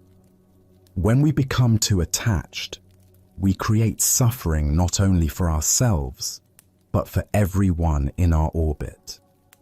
Zen teacher Suzuki Roshi said, "Each of you is perfect the way you are, and you can use a little improvement." This paradox points to the delicate balance between appreciation and attachment. We can love something fully while holding it lightly, caring deeply while remaining unattached to outcomes. Sengai's radical action demonstrates the sometimes shocking medicine required to break through deep-seated attachment patterns. Sometimes we need external circumstances to strip away what we're clinging to before we can see clearly. Loss, disappointment, and impermanence, while painful, often serve as teachers, revealing the difference between genuine love and possessive attachment. Notice that the Baron doesn't simply moderate his gardening, he stops completely. This suggests that sometimes the most skillful response to attachment is temporary, complete withdrawal until we can relate to the object of attachment with greater freedom and wisdom. Tonight, as you reflect on your own life, what might be your chrysanthemum garden? What do you love so intensely that it creates stress, control, or suffering for yourself or others? Can you imagine appreciating these things fully while holding them more lightly? Buddha's wisdom reminds us, in the end, only three things matter: how much you loved, how gently you lived, and how gracefully you let go of things not meant for you. True love sets free what it cherishes, trusting in the natural flow of arising and passing away. Let us now turn to a story about the relationship between outer circumstances and inner cultivation. This is the tale of the horse and the mind. In a remote mountain region where execution grounds served as sobering reminders of mortality, Zen master Bankei sought to test the depth of his spiritual realization. For several nights, he sat in meditation beneath a wooden crucifix, using the proximity of death to penetrate more deeply into the nature of existence. After completing this intense retreat, Bankei made his way to a nearby area where he could rest. He found a peaceful spot on an embankment surrounding a horse corral, where he lay down to continue his contemplation under the open sky. As he rested there, absorbed in profound silence, a harsh sound shattered his peace. From within the corral came the violent sounds of a warrior brutally beating his horse. The animal's cries mixed with the sharp crack of a whip and angry shouts of a man losing control. Master Bankei observed this scene with growing concern. The warrior was clearly frustrated, taking out his inner turmoil on the innocent animal. Each blow seemed to make the horse more agitated rather than more compliant, creating a vicious cycle of violence and resistance. Unable to remain silent, Bankei called out from his position, "Hey, what do you think you're doing?" The warrior, absorbed in rage, ignored the interruption and continued his harsh treatment. The beating intensified, and so did Bankei's concern for both the animal and the man degrading himself through such cruelty. "Hey!" Bankei called out again, his voice carrying the authority of someone who had spent years cultivating inner peace. "What do you think you are doing?" Still the warrior continued, lost in frustration and anger. The horse became increasingly panicked, which only seemed to fuel the man's determination to force compliance through violence. A third time, Bankei's voice rang out, "Hey, what do you think you are doing?" This time, something in the master's tone penetrated the warrior's rage. The man stopped his beating, climbed down from his horse, and approached the embankment. As he drew closer, his expression changed. There was something about this stranger that commanded respect, a quality of presence that spoke of deep inner development. "You were yelling at me," the warrior said, his voice still carrying traces of anger but now mixed with curiosity. "Do you have something to tell me?" Bankai looked at the man with compassion, seeing not an enemy, but someone caught in the same cycles of frustration that trap us all. His response was simple, yet profound. Rather than beat your horse for being unruly, why not chastise yourself and train your own mind right? The words hung in the air between them, like a bridge connecting two very different approaches to dealing with difficulty. The warrior had been trying to solve his problem through external force and control. Bankai was pointing to an entirely different possibility. As the Buddha observed, conquer anger with non-anger, conquer badness with goodness, conquer meanness with generosity, conquer dishonesty with truth. This teaching captures the essence of what Bankai offered the frustrated warrior, the recognition that our external struggles mirror our internal state. What emerges from this story is the profound insight that we cannot successfully force the world to conform to our expectations through aggression or control. The warrior's approach, beating the horse into submission, represents how we often try to manage difficult circumstances in our own lives. We become frustrated with external conditions and respond with force, criticism, or manipulation, never recognizing that the real work lies within. Why do we instinctively blame external circumstances for our frustration? Buddhist psychology explains that the untrained mind seeks to maintain its comfort by controlling its environment rather than developing the flexibility to respond skillfully to whatever arises. This creates what Zen calls pushing the river, exhausting ourselves, trying to force reality to match our preferences. Consider how this pattern manifests in daily life. The computer that crashes during an important project becomes the target of our anger, when the real issue is our attachment to having technology work perfectly. The traffic jam that makes us late triggers road rage, when the actual problem is our expectation that travel should always be smooth. The family member who doesn't respond to our advice becomes the focus of our frustration, when the deeper issue is our need to control others' choices. In each case, we're like the warrior beating the horse, applying force to external circumstances while ignoring the internal conditions that create our suffering. The horse represents the uncontrollable aspects of life, other people's behavior, natural events, technological failures, and the inherent unpredictability of existence. Zen teacher Pema Chodron writes, "You are the sky, everything else is just the weather." This points to the same truth Bankai offered the warrior. Instead of trying to control the weather of external circumstances, we can develop the spacious awareness that remains calm regardless of conditions. The real training involves learning to work with our own minds, rather than trying to force compliance from the world around us. This doesn't mean becoming passive or accepting harmful situations, but rather approaching challenges from a place of inner stability rather than reactive frustration. Buddhist practice offers specific techniques for this internal training.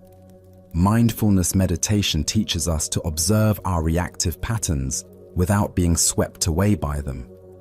Loving kindness practice develops compassion for ourselves and others when things don't go as planned. Contemplation of impermanence helps us accept the changeable nature of all conditions. Tonight, as you encounter the inevitable frustrations of daily life, can you remember Bankai's teaching? When you find yourself wanting to beat the horse of difficult circumstances, can you pause and ask, what would it mean to train my own mind instead? Buddha's wisdom teaches us, hatred is never appeased by hatred in this world. By non-hatred alone is hatred appeased. This is a law eternal. The path to peace lies not in conquering external conditions, but in cultivating the inner qualities that remain stable regardless of what the world presents. Now let us explore a story about the difference between superficial understanding and lived wisdom. This is the tale of following the stream. In the heart of a vast wilderness, where towering pines stretch toward endless sky, two city dwellers found themselves completely lost. They had ventured into the high timber for what was supposed to be a simple day hike, but overconfidence and poor preparation had led them far from any familiar trail. For a day and a night, they wandered through the dense forest, their anxiety growing with each passing hour. The comfortable urban world they knew seemed impossibly distant. Every tree looked the same. Every path led to another confusing intersection, and their sense of direction had completely abandoned them. Just as panic was beginning to set in, they stumbled upon an old hermit sitting peacefully beside a small clearing. His weathered face spoke of years spent in solitude, and his calm presence offered immediate comfort to the desperate travelers. "How do we find our way back to civilization?" they asked urgently, their voices carrying the desperation of people who had exhausted their own resources. The hermit looked at them with kind eyes that seemed to see more than their immediate predicament. "I could tell you," he replied thoughtfully, "but you'd still get lost." The two men exchanged confused glances. This wasn't the straightforward directions they had hoped for. "What should we do?" they asked, their frustration evident. "Go with the flow," the hermit answered simply. "I beg your pardon?" one of them responded, clearly expecting something more practical and specific. The hermit smiled and gestured toward a small stream that bubbled cheerfully through the clearing. "Go with the flow. You see that stream over there? Just follow it. Streams go into creeks, and creeks go into rivers, and rivers go through towns. Also, along the way, you'll have water to drink and berries to eat." This practical advice made immediate sense to the lost travelers. Following water downstream was indeed a reliable way to find human settlements, and the stream would provide essential resources they needed for survival during their journey. But one of the men, perhaps having heard spiritual teachings before, asked a deeper question. "Is that what Zen people mean when they say, 'go with the flow'?" The hermit paused for a moment, considering this question with the same careful attention he had given their practical need for directions. "Yes and no," he replied enigmatically, and then continued along his way, leaving the two men to find their own understanding of his words. The Buddha once said, "If you understand, things are just as they are. If you do not understand, things are just as they are." This teaching points to the layered nature of wisdom that the hermit embodied in his response to the lost travelers. The deeper teaching here shows us how authentic spiritual guidance operates on multiple levels simultaneously. The hermit's advice was both completely practical and profoundly metaphorical. On the surface level, following the stream was simply good wilderness survival strategy. On a deeper level, it represented the entire approach to living that Zen encourages. Why did the hermit say the travelers would still get lost even if he gave them directions? This points to a fundamental truth about the difference between receiving information and developing wisdom. External directions can guide us temporarily, but they don't develop our inner capacity for navigation.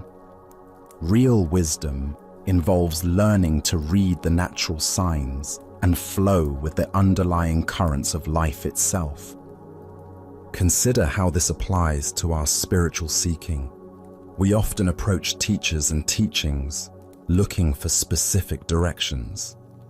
Tell me exactly what to do to become enlightened. Give me the precise meditation technique that will solve my problems. But this approach, while understandable, misses the deeper point. True spiritual guidance doesn't provide a map, but teaches us how to read the territory. It doesn't give us someone else's answers, but helps us develop the capacity to find our own. Like the stream that naturally knows its way to the ocean, we each have an innate wisdom that can guide us if we learn to trust and follow it. The phrase "go with the flow" has become so common in popular culture that it's almost lost its meaning, often interpreted as passive resignation or lack of direction. But the hermit's yes and no response points to a more nuanced understanding.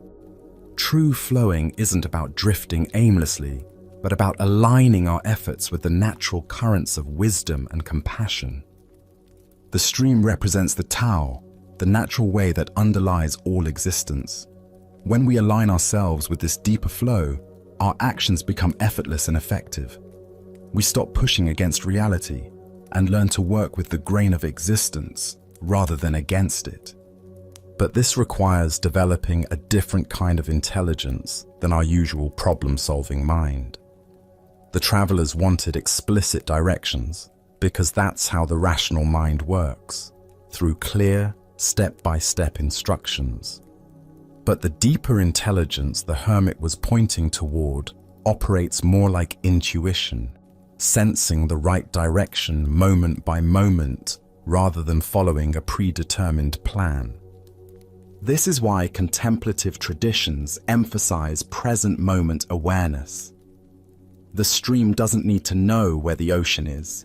It simply flows in the direction that feels natural right now.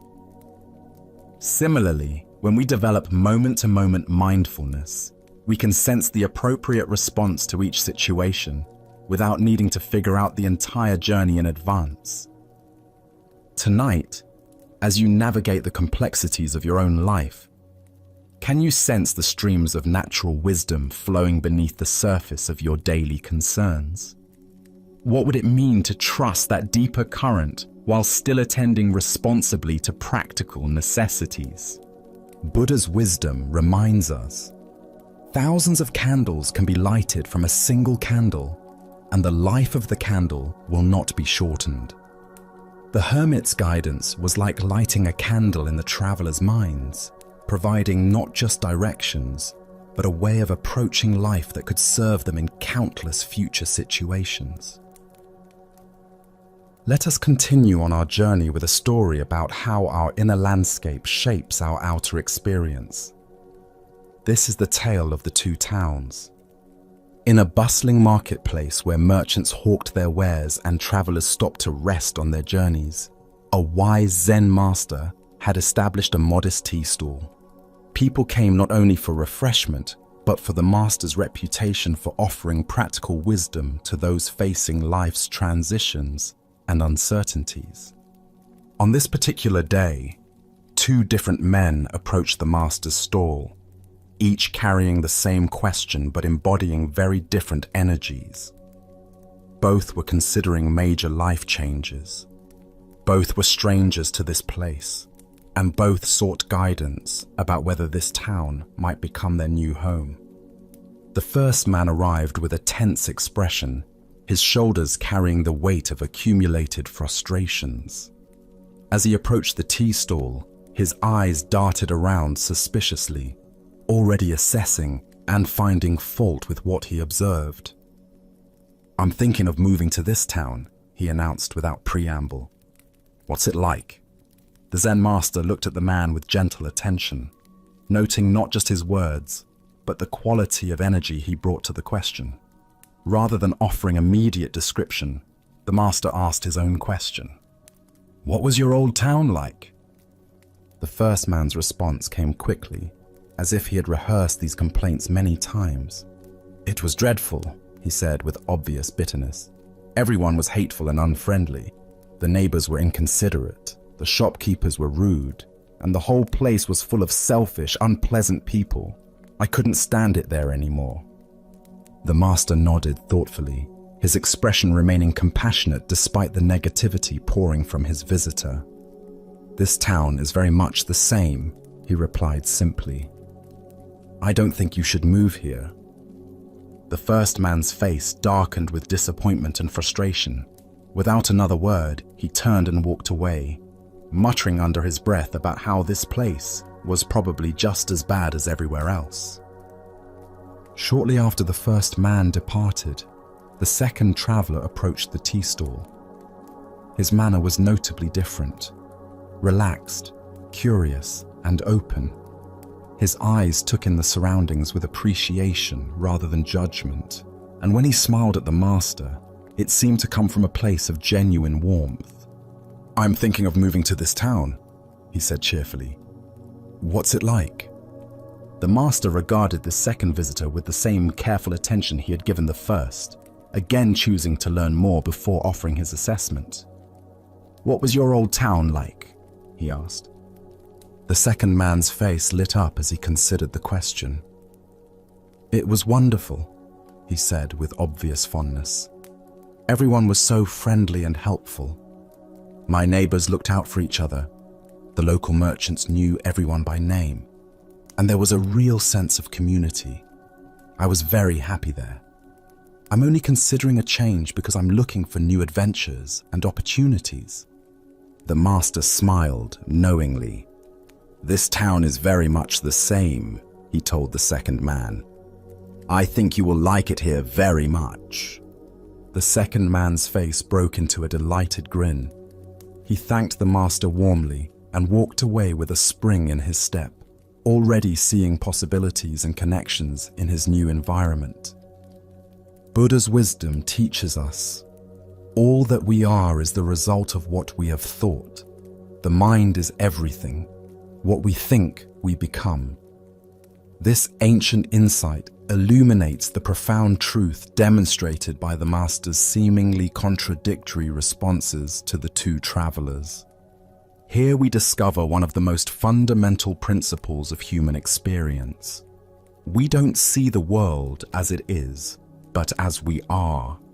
The master gave identical answers to both men because he recognized that their questions revealed far more about their internal states than about their external circumstances. Why do some people find community and kindness wherever they go, while others encounter hostility and disappointment in the same environments? Buddhist psychology explains that our perceptual filters, shaped by our habitual mental patterns, literally create our experienced reality. We notice evidence that confirms our existing beliefs while filtering out information that contradicts them. The first man carried what modern psychology might call a negative attribution bias, the tendency to interpret ambiguous situations in the most negative possible way. His mind was like a magnet for negative experiences, not because the world was inherently hostile, but because that's what he was conditioned to see. The second man demonstrated the opposite pattern, a generous attribution style that assumed the best in others and looked for positive connections. His mind was attuned to kindness and possibility. Consider how this plays out in daily life. Two people can work in the same office and have completely different experiences. One sees politics, competition, and dysfunction everywhere. The other finds mentorship, collaboration, and growth opportunities in the same environment. This doesn't mean that objective conditions don't matter or that all experiences are equally positive. Rather, it points to the enormous influence our mental habits have on shaping our lived reality. As Zen teacher John Kabat-Zinn says, "Wherever you go, there you are. We carry our internal weather with us, and it colors everything we encounter." The master's wisdom lay in recognizing that no external change of location could solve the first man's problem. If he moved to this town with the same negative perceptual filters, he would recreate the same disappointing experiences he was trying to escape. This insight has profound implications for how we approach life changes and problem solving. Often, when we're unhappy with our circumstances, our first instinct is to change the external conditions. But if we don't address the internal patterns that created our dissatisfaction, we simply recreate similar problems in new settings. But this principle works in both directions. When we cultivate mental habits of appreciation, curiosity, and goodwill, we begin to notice more evidence supporting those perspectives. The world doesn't magically change, but our capacity to see its positive qualities expands dramatically. Tonight, as you reflect on your own experiences of community, work, and relationships, can you notice the interpretive lens through which you typically view these interactions? Are you more like the first traveler, scanning for problems and disappointments, or the second, looking for connection and possibility? As the Buddha taught, the mind is everything, what you think you become. The most powerful tool for transforming our external experience lies not in changing our circumstances, but in changing the quality of awareness we bring to whatever circumstances we encounter. Let us now turn to a tale about the courage to trust life's current. This is the story of the Crystal River. In the depths of a great crystal river, where water flowed clear as mountain air, there lived an entire village of small creatures. The river's current moved above them like a gentle breath, carrying the wisdom of countless springs and distant seas. Young and old, rich and poor, all made their home along the sandy bottom, each creature grasping tightly to stones, branches, and roots. For generations, clinging had been their way of survival. Every creature learned from birth to wrap their appendages around river rocks and fallen wood. "Hold on," the elders would say. "The current is dangerous. It will sweep you away to places unknown. Safety lies in staying exactly where you are." But one small creature grew weary of this endless grasping. Day after day, he watched the current flow overhead, seeing how it moved with such purpose and grace. While his neighbors complained about the effort required to maintain their grip, he found himself wondering what it might feel like to trust that flowing water. "I am tired of clinging," he announced one morning. "Though I cannot see where it leads, I trust that the current knows its destination. I shall let go and allow it to carry me where it will, for I fear that if I continue clinging, I shall die of boredom before I ever truly live." The other creatures gasped in horror. "Fool," they cried. "Let go, and that current will tumble you mercilessly across the rocks below. You will be battered and broken, dying far more quickly than any boredom could kill you." But the small creature had made his decision. Taking one last look at his neighbors, he released his grip on the familiar stone. Immediately, the current seized him, and just as the others had predicted, he was tumbled and tossed across the rocky bottom. His small body struck stone after stone, each impact bringing pain he had never experienced while safely clinging. Yet something remarkable began to happen. As the creature continued to surrender to the current's power, refusing to grab for new anchors despite his pain, the water gradually lifted him higher from the dangerous bottom. The tumbling ceased. The rocks could no longer reach him. Now he flowed with the current itself, no longer fighting its direction, but becoming one with its movement. As he traveled downstream, creatures in distant parts witnessed something they had never seen. Here was one of their own kind, yet he appeared to be flying through the water, moving with the elegant power of the current itself. "See a miracle," they called out. "A creature like ourselves, yet he soars. Surely he is the Messiah, come to save us all." The flowing creature heard their cries. and felt compassion for their misunderstanding. "I am no more Messiah than any of you," he called back. "The river delights in lifting us all free, if only we dare to let go. Our true work is not clinging to the bottom, but embracing this voyage, this grand adventure of trust and flow." But the creatures only cried louder, "Savior! Savior!"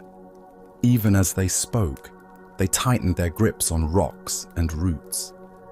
They watched until he disappeared around a bend, then began weaving legends about the miraculous savior who had briefly graced their village.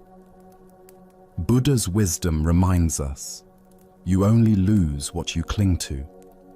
This ancient teaching illuminates the profound paradox at the heart of human experience. We spend our lives grasping for security and control, believing that our safety depends on holding tight to familiar circumstances. Yet in this very grasping, we create the suffering we seek to avoid. Why do we cling so desperately when the current offers to carry us toward unknown adventures? Zen Buddhism reveals that from early childhood, we learn the known is safe and the unknown dangerous. This conditioning becomes a spiritual obstacle when it prevents growth beyond familiar limitations.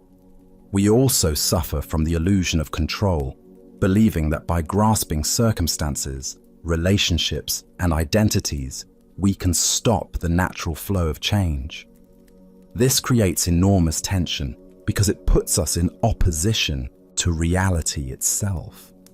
Life is constant movement, and when we resist this truth, we exhaust ourselves fighting currents far more powerful than our individual will. Consider the areas of your life where you find yourself clinging. Perhaps it's a relationship that has outgrown its original form, a career that no longer brings joy, or an image of yourself that now constrains your growth. The current of change will flow whether we resist it or not. Our choice is whether to exhaust ourselves in futile opposition or discover the grace available in conscious surrender. The Buddha said, "Nothing is permanent except change." Water doesn't fight the mountainside. It finds the natural pathway down. When we learn to move with life's current rather than against it, we discover effortless effectiveness that rigid resistance can never achieve. Tonight, as you rest in this moment's stillness, what might you be ready to release? Perhaps it's a worry about tomorrow's challenges, a resentment from yesterday's disappointments, or a way of defining yourself that has grown too small. Can you feel into the current of this moment's aliveness and trust its direction? As the Buddha taught, let go of what has passed. Let go of what may come. Let go of what is happening now. Relax right now and rest. In this trust, we discover that the current we feared would destroy us is actually the very force that can carry us home to our true nature. As we continue our journey through the wisdom of Zen Buddhism, let us explore a story about transforming our relationship with suffering. This is the tale of the salt and the lake. In a quiet monastery nestled among rolling hills, there lived an aging master renowned for his patience and wisdom. Among his students was a young apprentice whose heart had become heavy with complaints about life's difficulties. Each morning, the apprentice would arrive with fresh grievances. "Master, why is life so hard? Yesterday my meditation was disturbed by noise. Today my back aches from the hard floor. When will this suffering end?" His voice carried the weight of someone who had catalogued every small discomfort until they had grown into an overwhelming burden. The master listened with infinite patience, but as days turned to weeks, he recognized that words alone would not shift his student's perspective. One crisp morning, As golden sunlight streamed through their simple dwelling, the master made an unusual request. "My dear student," he said gently, "I need you to go to the kitchen and bring me some salt. Just a handful will suffice." The apprentice, puzzled by this simple task, nonetheless obeyed. He returned with cupped palms containing coarse white crystals. "Now," the master instructed, producing a small glass of water, "place all of that salt into this glass and drink it." The young man hesitated. "Master, that seems like far too much salt for such a small amount of water." "Trust the process," the master replied. "Drink." The apprentice poured the salt into the glass, watching the crystals dissolve into a cloudy, unappetizing mixture. He lifted it to his lips and took a large gulp, immediately grimacing as the intensely bitter taste filled his mouth. "How does it taste?" the master asked. "Bitter," the apprentice spat. "Terribly, overwhelmingly bitter. I can barely stand it." The master chuckled softly. "Excellent. Now bring that same amount of salt and come with me." Together, they walked in contemplative silence until they reached the shores of a pristine mountain lake. The water stretched before them like a mirror, reflecting the sky so perfectly that it was difficult to tell where earth ended and heaven began. "Now," the master said, "place this handful of salt into the lake." The apprentice waded into the shallow water and opened his hands, watching as the salt crystals scattered across the lake's surface, quickly dissolving without leaving any visible trace. "Drink from the lake," the master instructed. The young man cupped the lake water in his hands and brought it to his lips. The water was clean, refreshing, with the pure taste of mountain streams. "How does it taste?" the master asked. "Much fresher," the apprentice replied, genuinely surprised. "Clean and pure." "Do you taste the salt?" the master inquired gently. The student paused, paying careful attention. "No," he said slowly. "I don't taste any salt at all." The master sat beside his student on a smooth stone at the water's edge.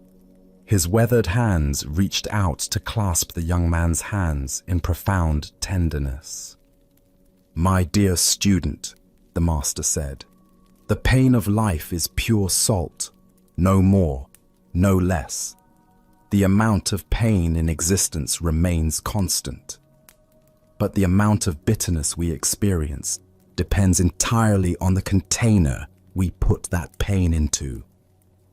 The apprentice listened with a new understanding. "When you are in pain," the master continued, "the only thing you can truly control is your response. You can choose to be a small glass where every grain of salt overwhelms your senses. Or you can choose to enlarge your sense of things, to become like this vast lake where the same salt dissolves harmlessly into something much greater." The master paused. "Stop being a glass, my friend. Become a lake." The Buddha once said, "Pain is certain, suffering is optional."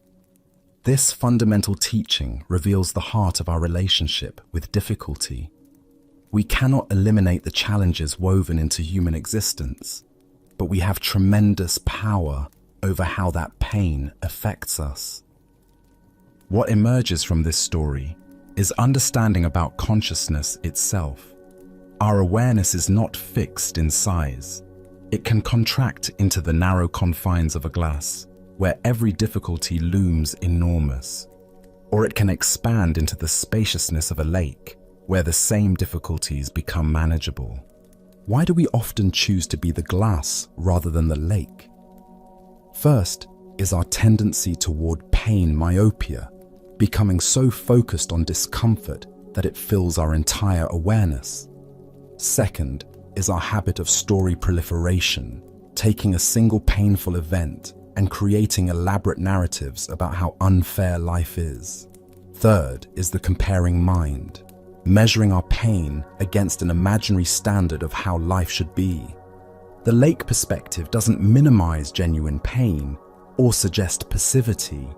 Rather, it offers a skillful way of relating to inevitable challenges that doesn't compound them with unnecessary suffering. From lake consciousness, we can respond to problems more creatively because we're not overwhelmed.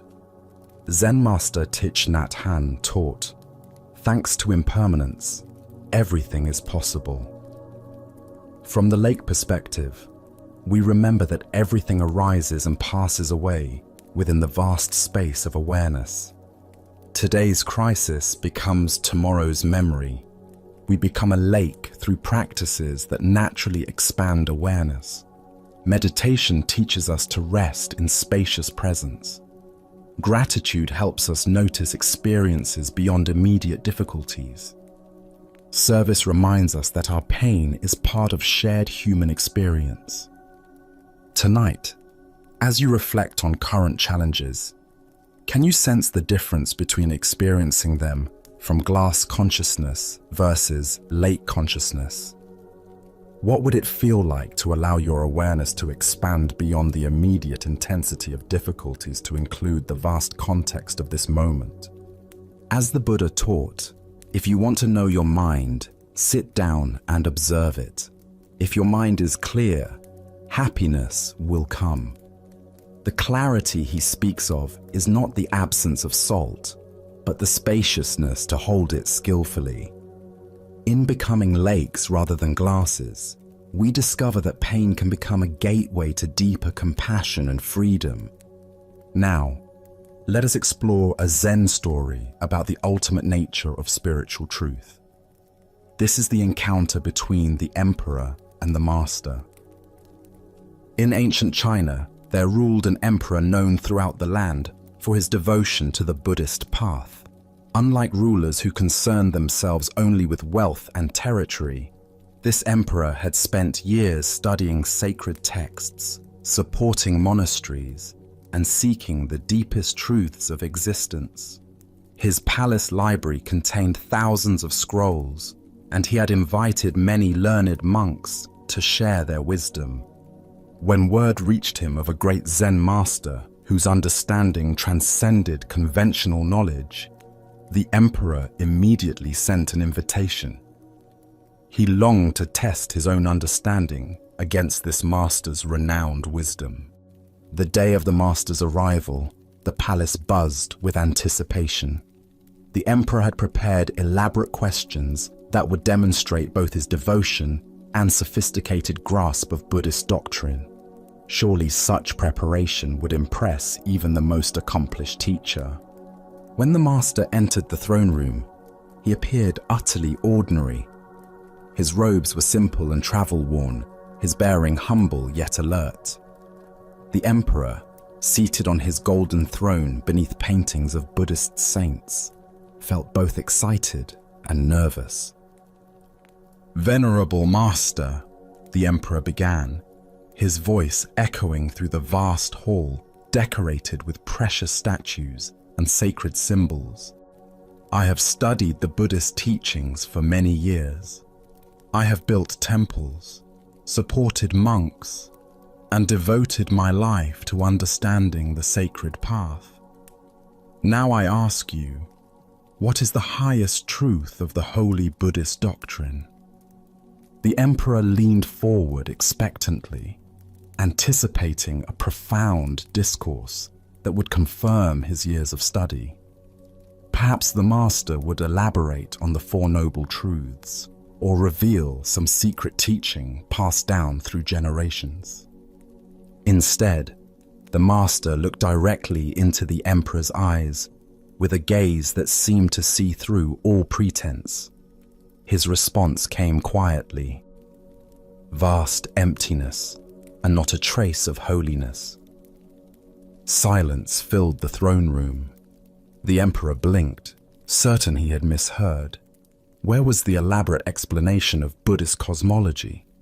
Where were the references to sacred texts and divine principles?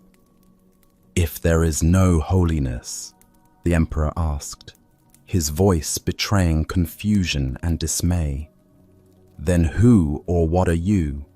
If there is no sacred truth to attain, what makes you a master?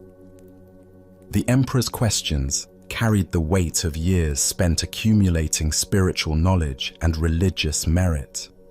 He had built his identity around being a devout Buddhist ruler, and this master's words seemed to dissolve the foundation of that carefully constructed self-image. The master's response came with the same quiet directness. I do not know. With these three simple words, the master had stripped away every concept, every identity, every claim to understanding that the emperor had accumulated.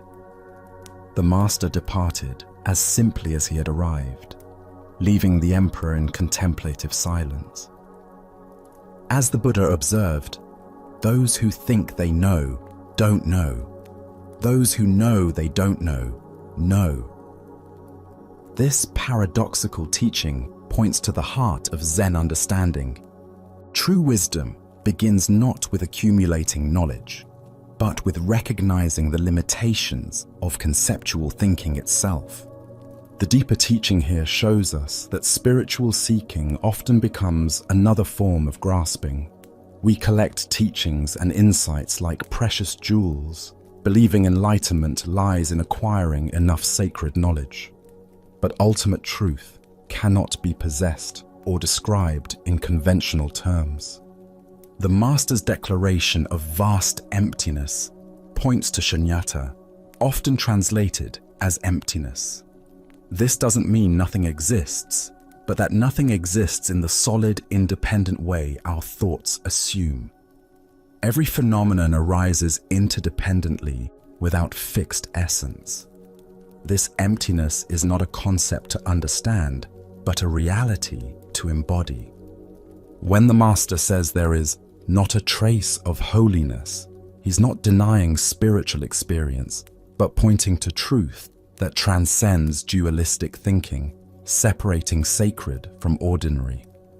The very search for holiness implies our present experience lacks something essential when completeness is already here. Consider how this teaching might illuminate your spiritual journey. Have you noticed how the mind tries to turn insights into possessions? We have powerful experiences and want to understand, categorize, and repeat them. Yet each time we grasp, we move away from the simple presence that made them possible. The emperor represents the sincere seeker who has confused spiritual materialism with genuine awakening. His years of study weren't meaningless, but they had become obstacles to direct recognition of what was always present. The master's I do not know represents the wisdom of don't know mind. This is not ignorance but open unknowing that remains receptive to what is actually happening rather than filtering through preconceptions. From this mind, appropriate action arises without conceptual interference. In our culture that prizes knowledge, admitting I don't know feels like failure. But in Zen understanding, this acknowledgement becomes a doorway to fresh perception. The expert mind sees what it expects. The beginner's mind sees what is actually there. Tonight, as you rest in this moment's presence, what would it be like to temporarily set aside everything you think you know about spirituality? Can you taste the freedom in not knowing, the spaciousness that opens when we stop trying to fill emptiness with concepts? As the Buddha taught, in the sky, there is no distinction of east and west. People create distinctions out of their own minds and then believe them to be true. The vast emptiness the master pointed to is infinitely spacious, containing all possibilities while being limited by none. In recognizing this emptiness as our true nature, we discover the most ordinary miracle, this moment, exactly as it is, lacking nothing. Let us continue on our journey with a story about discovering the source of true freedom. This is the tale of the student and the master's heart. In a peaceful monastery garden where cherry blossoms drifted like snow, a young student approached his teacher during evening meditation.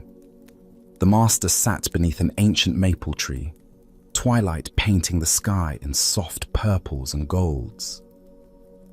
This student had been practicing earnestly for years, yet lately questions had been arising that reached deeper than formal instruction. Taking a seat beside his teacher, the student gathered courage to voice what had been troubling him. "Master," he began quietly, "when I was young, I had a deep desire for my family and loved ones to be proud of me. I wanted to excel in studies, to accomplish things that would make them beam with joy. Were you ever the same way?" The master turned his gentle gaze toward the student, seeing in the young man's eyes the same earnest longing that had once driven his own seeking. After contemplative silence, he replied simply, "Yes, I was very much the same." The student felt relief at this admission. "Why did you desire their pride so intensely?" he asked. "What was driving that need for approval?" The master smiled with tender recognition. "I wanted them to feel they had more reason to love and accept me," he said thoughtfully. "If I could make them proud, surely their love would be secure and abundant. But the reason I desired this went even deeper." The student leaned closer, sensing they were approaching something essential. "I sought their love so desperately," the master continued, "because I, in turn, would feel I had sufficient reason to love and accept myself. I was seeking permission from others to feel good about who I was. Their approval would be evidence of my worthiness, even to myself. That was what lay at the root of all my striving." The master paused, watching the first stars appear. "But then one day I awakened to a revolutionary possibility. I realized I could ask myself a different question. What if I could bypass all external validation and simply learn to love and accept myself unconditionally? What if I didn't require anyone else's approval to feel genuinely good about my existence?" The student felt something shift in his chest as these words settled. "I imagined what it would be like if my happiness no longer depended on outer circumstances, on whether people approved or disapproved of my choices. What if my sense of worth could be as constant as my own heartbeat, independent of any external validation?" The student could feel his teacher's words pointing toward a freedom he had never considered. "And that realization began your quest for self-realization?" "Exactly," the master nodded. "That was when my true spiritual journey began, not with seeking something outside myself, but with discovering what was already complete within." After contemplative silence, the student asked, "And did you never again desire their pride? Did that longing completely disappear?" The master chuckled softly. "Oh, my ego certainly continued to desire approval. Conditioned patterns don't vanish overnight, but something fundamental had shifted in my relationship to those desires. I no longer completely identified with my ego as I had before."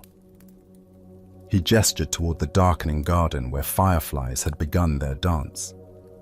"I learned to see those approval-seeking thoughts as passing phenomena, like these fireflies appearing and disappearing. I could observe them with interest and compassion, but I no longer gave them power to determine my worth." "So you still cared what others thought?" the student asked. "I respected their opinions and honored their perspectives," the master replied. "But I no longer gave them so much weight. Their approval became like weather, sometimes pleasant, sometimes not, but no longer the determining factor in whether I felt at peace with myself." The master's face radiated quiet joy. And never had I felt so free as when I finally released myself in this way.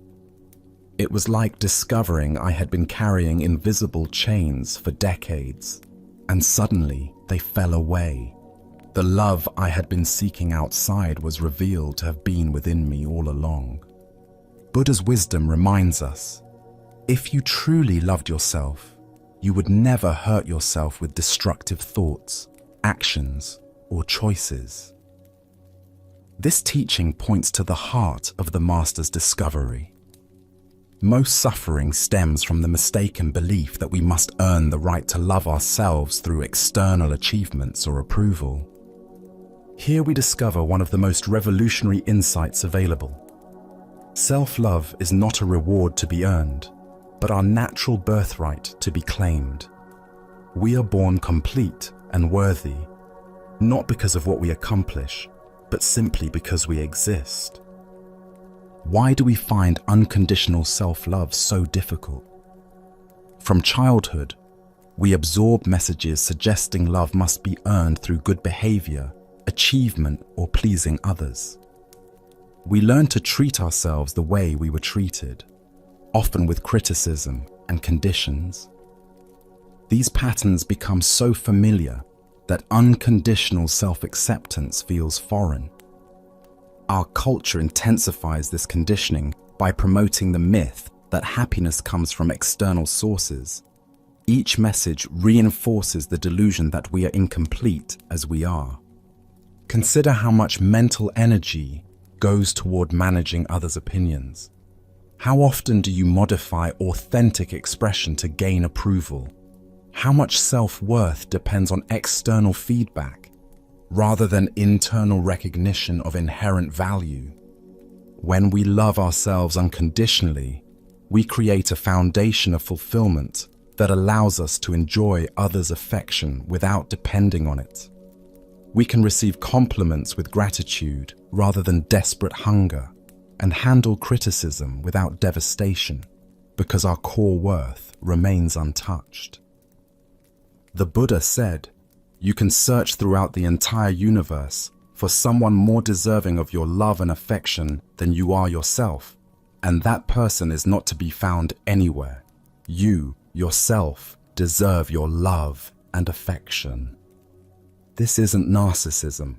It's recognition of fundamental truth about consciousness itself.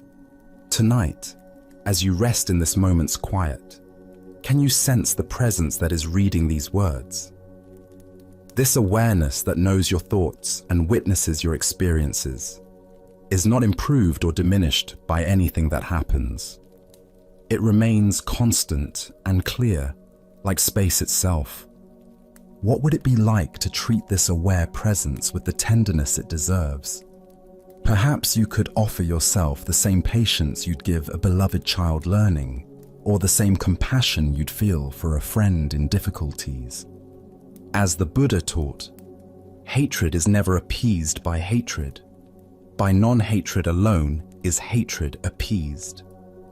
Self-criticism is never healed by more self-criticism. Only by learning to love ourselves exactly as we are do we create inner conditions for authentic transformation.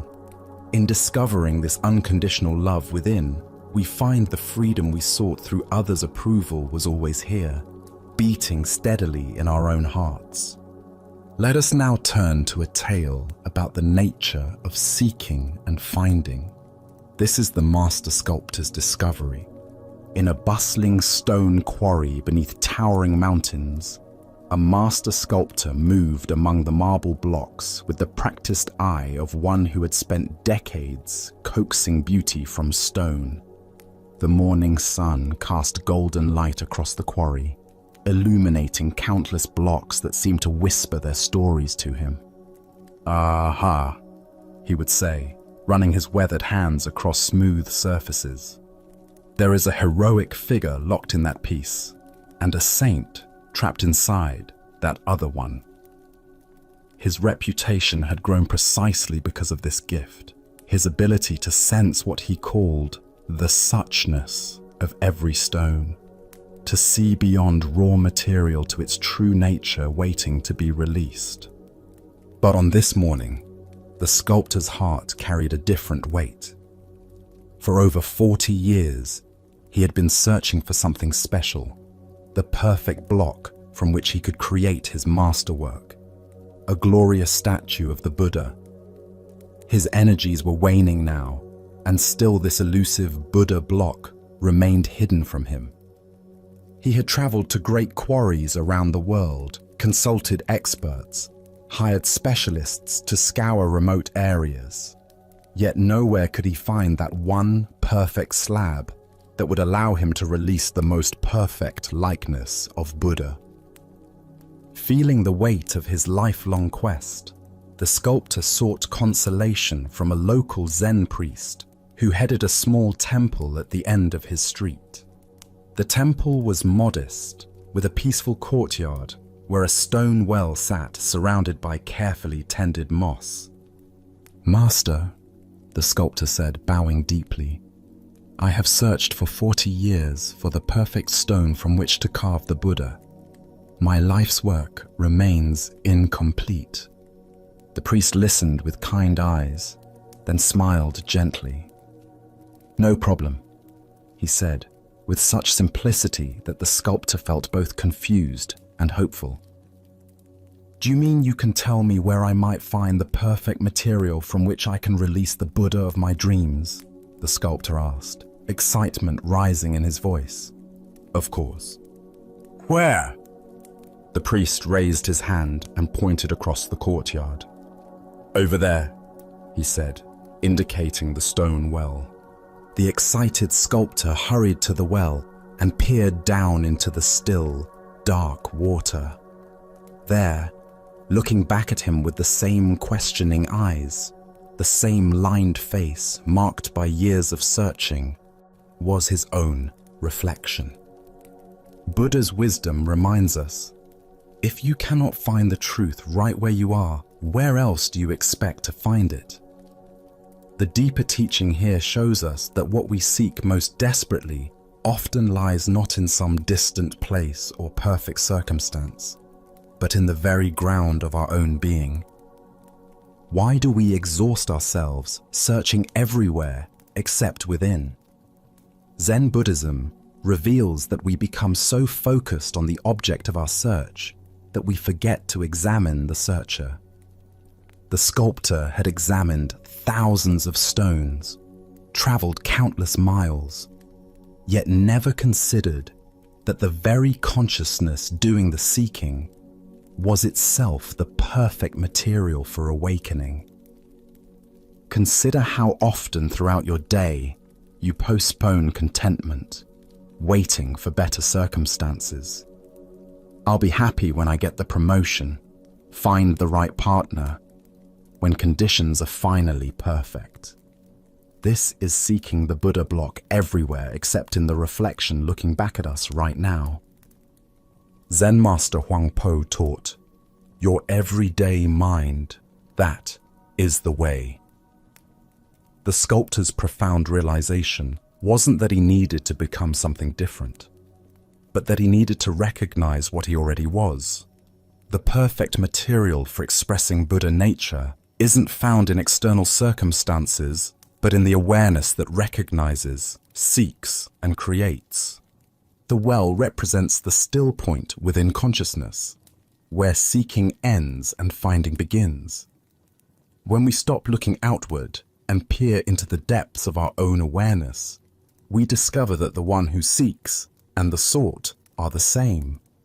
In Zen practice, we speak of original face, the essential nature that exists before conditioning. This original face isn't hidden in some special place. It's looking back at us from every mirror, every moment of genuine presence. Tonight, as you encounter the reflection of your own seeking mind, can you recognize the Buddha nature that has been with you all along? Perhaps it appears in your capacity for wonder, your longing for truth, or simply in the awareness that notices these very words. As the Buddha taught, Look within. You are the Buddha. The masterwork you've been seeking isn't waiting for perfect materials. It's waiting for the recognition that the artist, the art, and the awareness that appreciates beauty are all expressions of the same essential nature.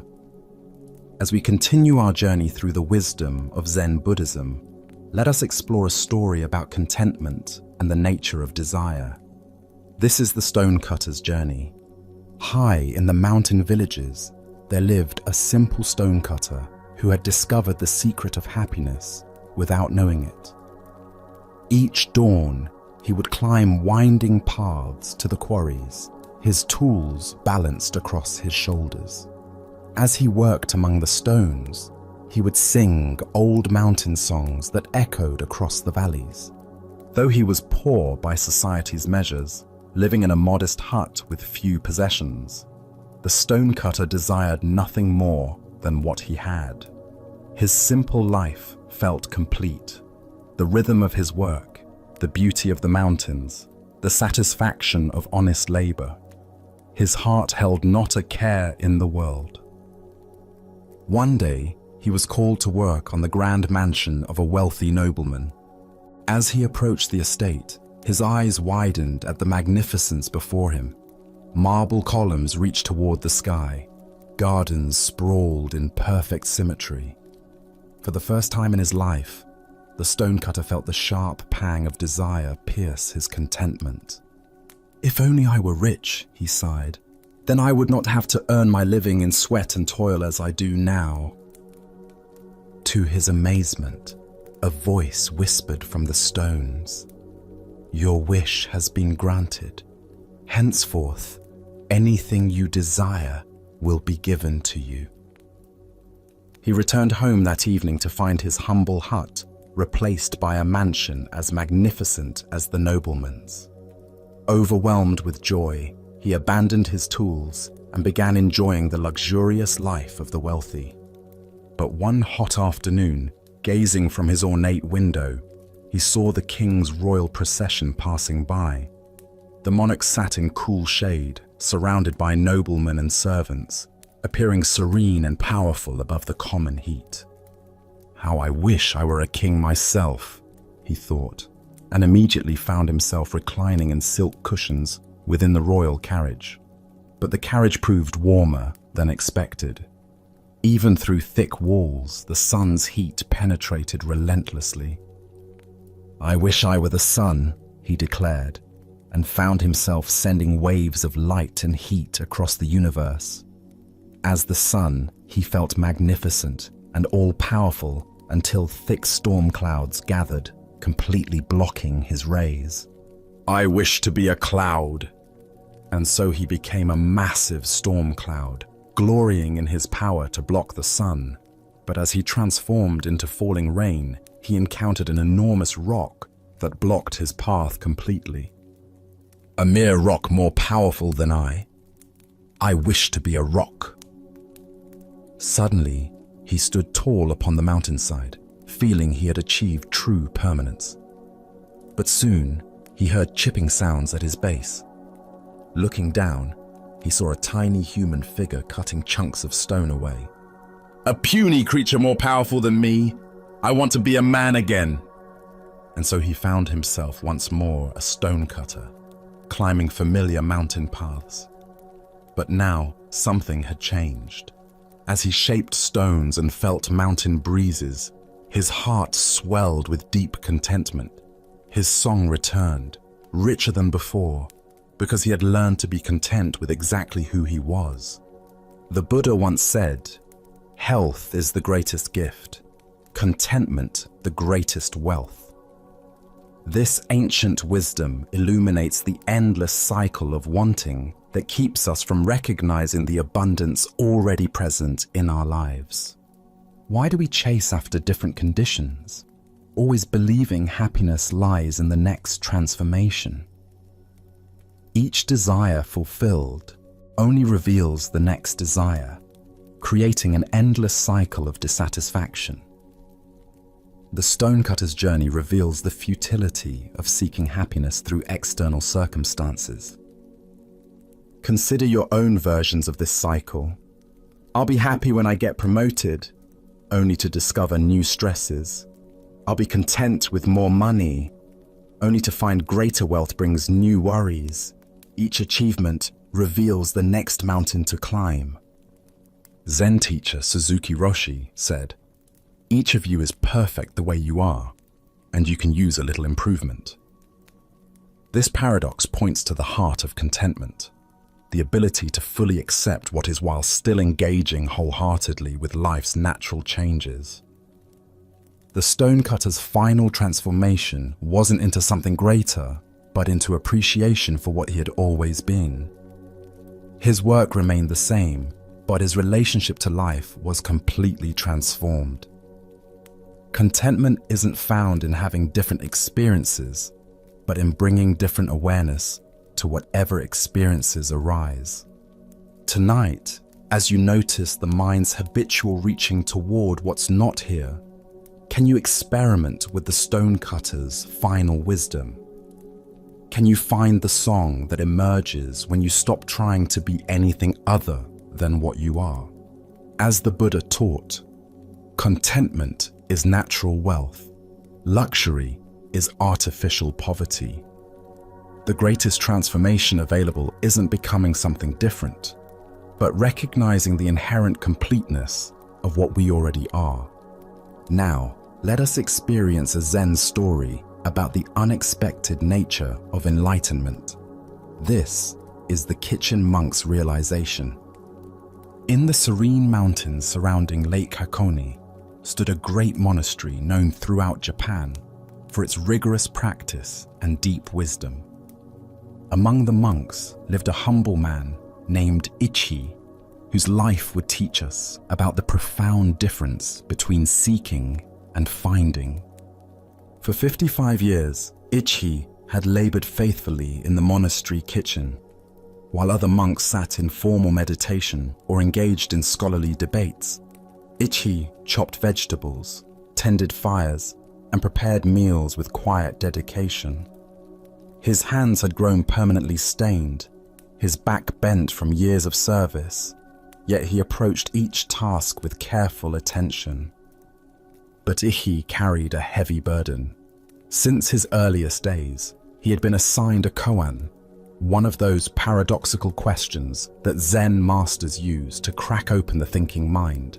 His was the famous puzzle: what is the sound of one hand clapping? Day after day, year after year, he wrestled with this question, trying to solve it through logic, intuition, every approach his mind could devise. As decades passed, Ichi began to see himself as a failure. While other monks seemed to progress, receiving new koans or achieving insights their teachers acknowledged, Ichi remained stuck with his unsolved puzzle. He watched younger monks arrive and eventually surpass him in status and recognition.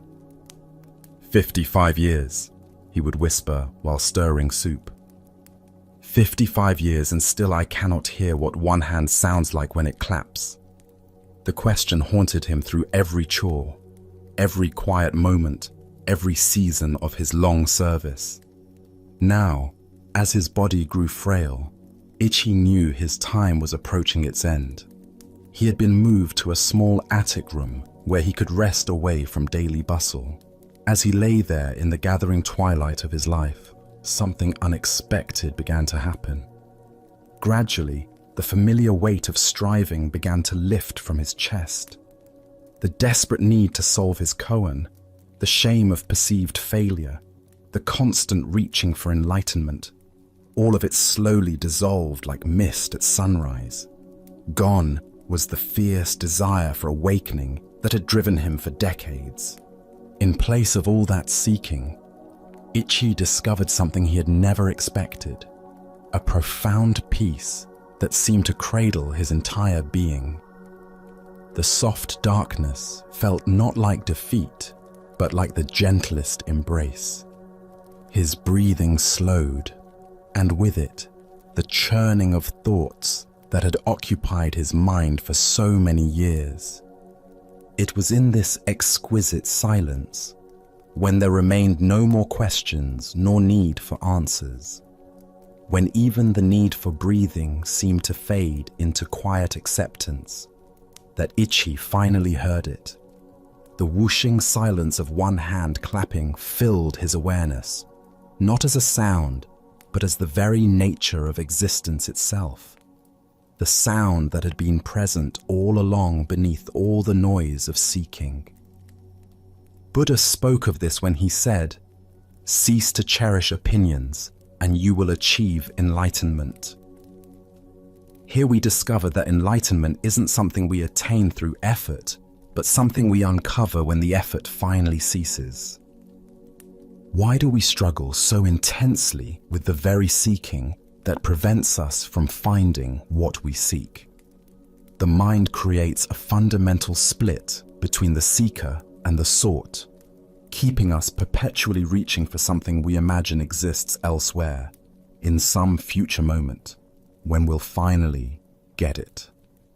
Ichi's story illuminates what Zen calls beginner's mind, the fresh awareness that exists before we complicate it with goals and achievements. For 55 years, he had sophisticated simple presence into complex spiritual ambition. The more expertly he sought enlightenment, the further he moved from the naturally enlightened awareness that had been with him all along. Consider how often we create this pattern. We complicate natural joy with the pursuit of happiness. We obscure natural love with the search for perfect relationships. We cover natural wisdom with endless accumulation of knowledge. Ichi's realization came not through solving his koan, but through finally letting go of the need to solve it. The sound of one hand clapping isn't a riddle to be figured out, but an invitation to rest in the space before thinking begins, the awareness that exists prior to questions and answers. Tonight, as thoughts about your own spiritual journey arise, remember Ichi's profound discovery. What if the very awareness that notices your seeking is the enlightenment you've been seeking? The sound of one hand clapping might be closer than you think, in the very listening that hears all sounds, including silence. As the Buddha taught, peace comes from within. Do not seek it without. Sometimes the greatest achievement is the willingness to stop achieving and simply rest in what has always been present. As we continue our journey, let us now turn to a story about acceptance and the art of contentment. This is the shepherd's wisdom. Along a dusty mountain road where wildflowers dotted the hillsides, a weary traveler encountered a shepherd tending his flock. The morning sun climbed steadily higher, and clouds gathered on the horizon, creating an uncertain sky that could promise either gentle rain or scorching heat. The shepherd sat peacefully on a smooth boulder, watching his sheep graze contentedly among wild grasses. His face bore the calm expression of one who had spent countless seasons under open sky, learning lessons that only nature can teach. There was something in his demeanor, a quality of unshakable serenity that drew the traveler's attention. "Good morning, friend," the traveler called out, wiping sweat from his brow. "What kind of weather are we going to have today?" The shepherd looked up with eyes that held mountain stream clarity and smiled with genuine warmth. "The kind of weather I like," he replied simply, as if this were the most obvious answer in the world. The traveler paused, confused. He had expected a practical forecast that would help him plan his day. Instead, he received what seemed like circular logic offering no useful information. "How do you know it will be the kind of weather you like?" the traveler pressed, his voice carrying frustration mixed with curiosity. The shepherd's smile deepened, and he gestured towards the vast sky above them, where clouds and clear patches moved in their eternal dance. "Having found out, sir, that I cannot always get what I like," he said with the patience of one who had learned life's most essential lesson, "I have learned to always like what I get, so I am quite sure we will have the kind of weather I like." The traveler stood in silence, the profound simplicity of this wisdom settling into his understanding like seeds finding fertile ground. Here was a man who had discovered something that all the weather predictions in the world could not provide: complete freedom from the anxiety of uncertainty. As the Buddha observed, attachment is the root of suffering. What emerges from this story is the recognition that true contentment comes not from controlling external circumstances, but from transforming our relationship to whatever circumstances arise. Why do we exhaust ourselves trying to arrange life according to our preferences, rather than learning to find peace within whatever life presents? The shepherd represents what Zen calls great acceptance. Not passive resignation, but the profound wisdom that recognizes resistance to reality as the primary source of suffering. When we fight against what is, we create an internal war that drains our energy and blocks our capacity for contentment. When we learn to align ourselves with reality as it unfolds, we discover the tremendous peace that comes from swimming with the current rather than against it. Consider how much mental and emotional energy we spend each day resisting circumstances beyond our control. Traffic jams, weather that doesn't match our plans, people who don't behave as we think they should. Each resistance creates a small contraction in our awareness, a tiny rebellion against reality that accumulates into chronic dissatisfaction. The shepherd's approach doesn't mean becoming passive or ceasing to have preferences. We can still hope for sunny days while fully accepting rainy ones. We can work toward goals while finding peace when outcomes differ from expectations. The key lies in holding our preferences lightly, rather than allowing them to determine our contentment. Zen master Seng Tsan wrote, "The great way is not difficult for those who have no preferences."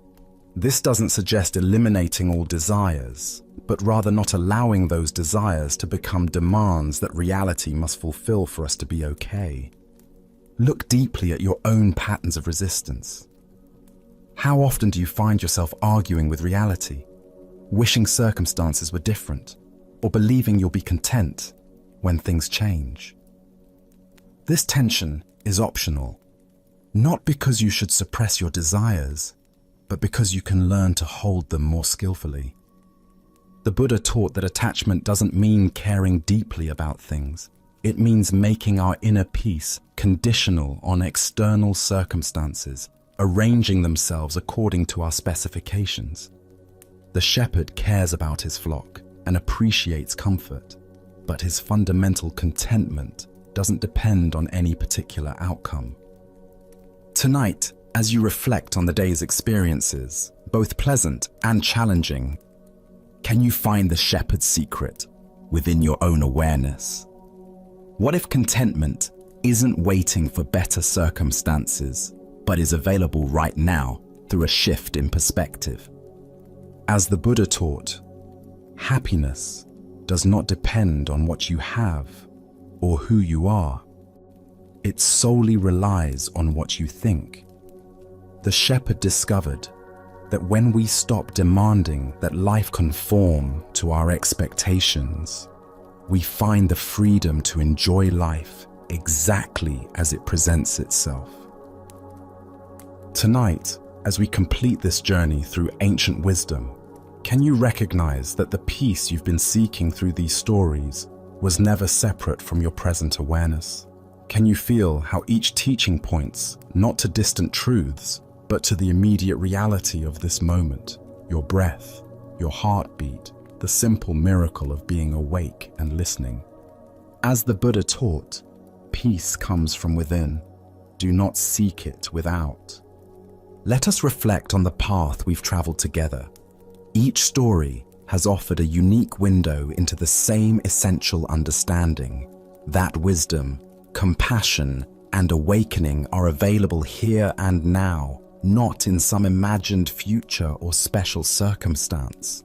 The samurai at the gate revealed how heaven and hell exist in our own minds, created by the quality of our reactions. The captured warrior showed us that tomorrow's fears exist only in thought, while peace dwells in present moment awareness. The serious monk discovered that spiritual seeking becomes its own trap when we cannot receive joy and laughter as teaching. The eager student learned that dividing attention between path and goal actually delays the very understanding we seek. And the king in his palace recognized that all our possessions and positions are temporary dwellings in the inn of existence. Through each tale, the same luminous truth emerges. What we search for through practice, study, and seeking is never absent from ordinary experience. The Buddha nature we hope to cultivate is the very awareness with which we approach each moment of learning. These stories invite us not to accumulate more knowledge, but to recognize what we already are. They point us toward a way of being that transforms suffering into wisdom, reactivity into response, and grasping into graceful letting go. The Buddha taught, 3 things cannot long remain hidden: the sun, the moon, and the truth. As you continue on your own path, may these ancient teachings accompany you, not as concepts to remember, but as invitations to experience life with greater presence, compassion, and awakening. May you recognize that the very capacity to listen, to reflect, and to seek understanding is itself the enlightened awareness that needs no improvement. When challenges arise, remember the samurai's choice between heaven and hell.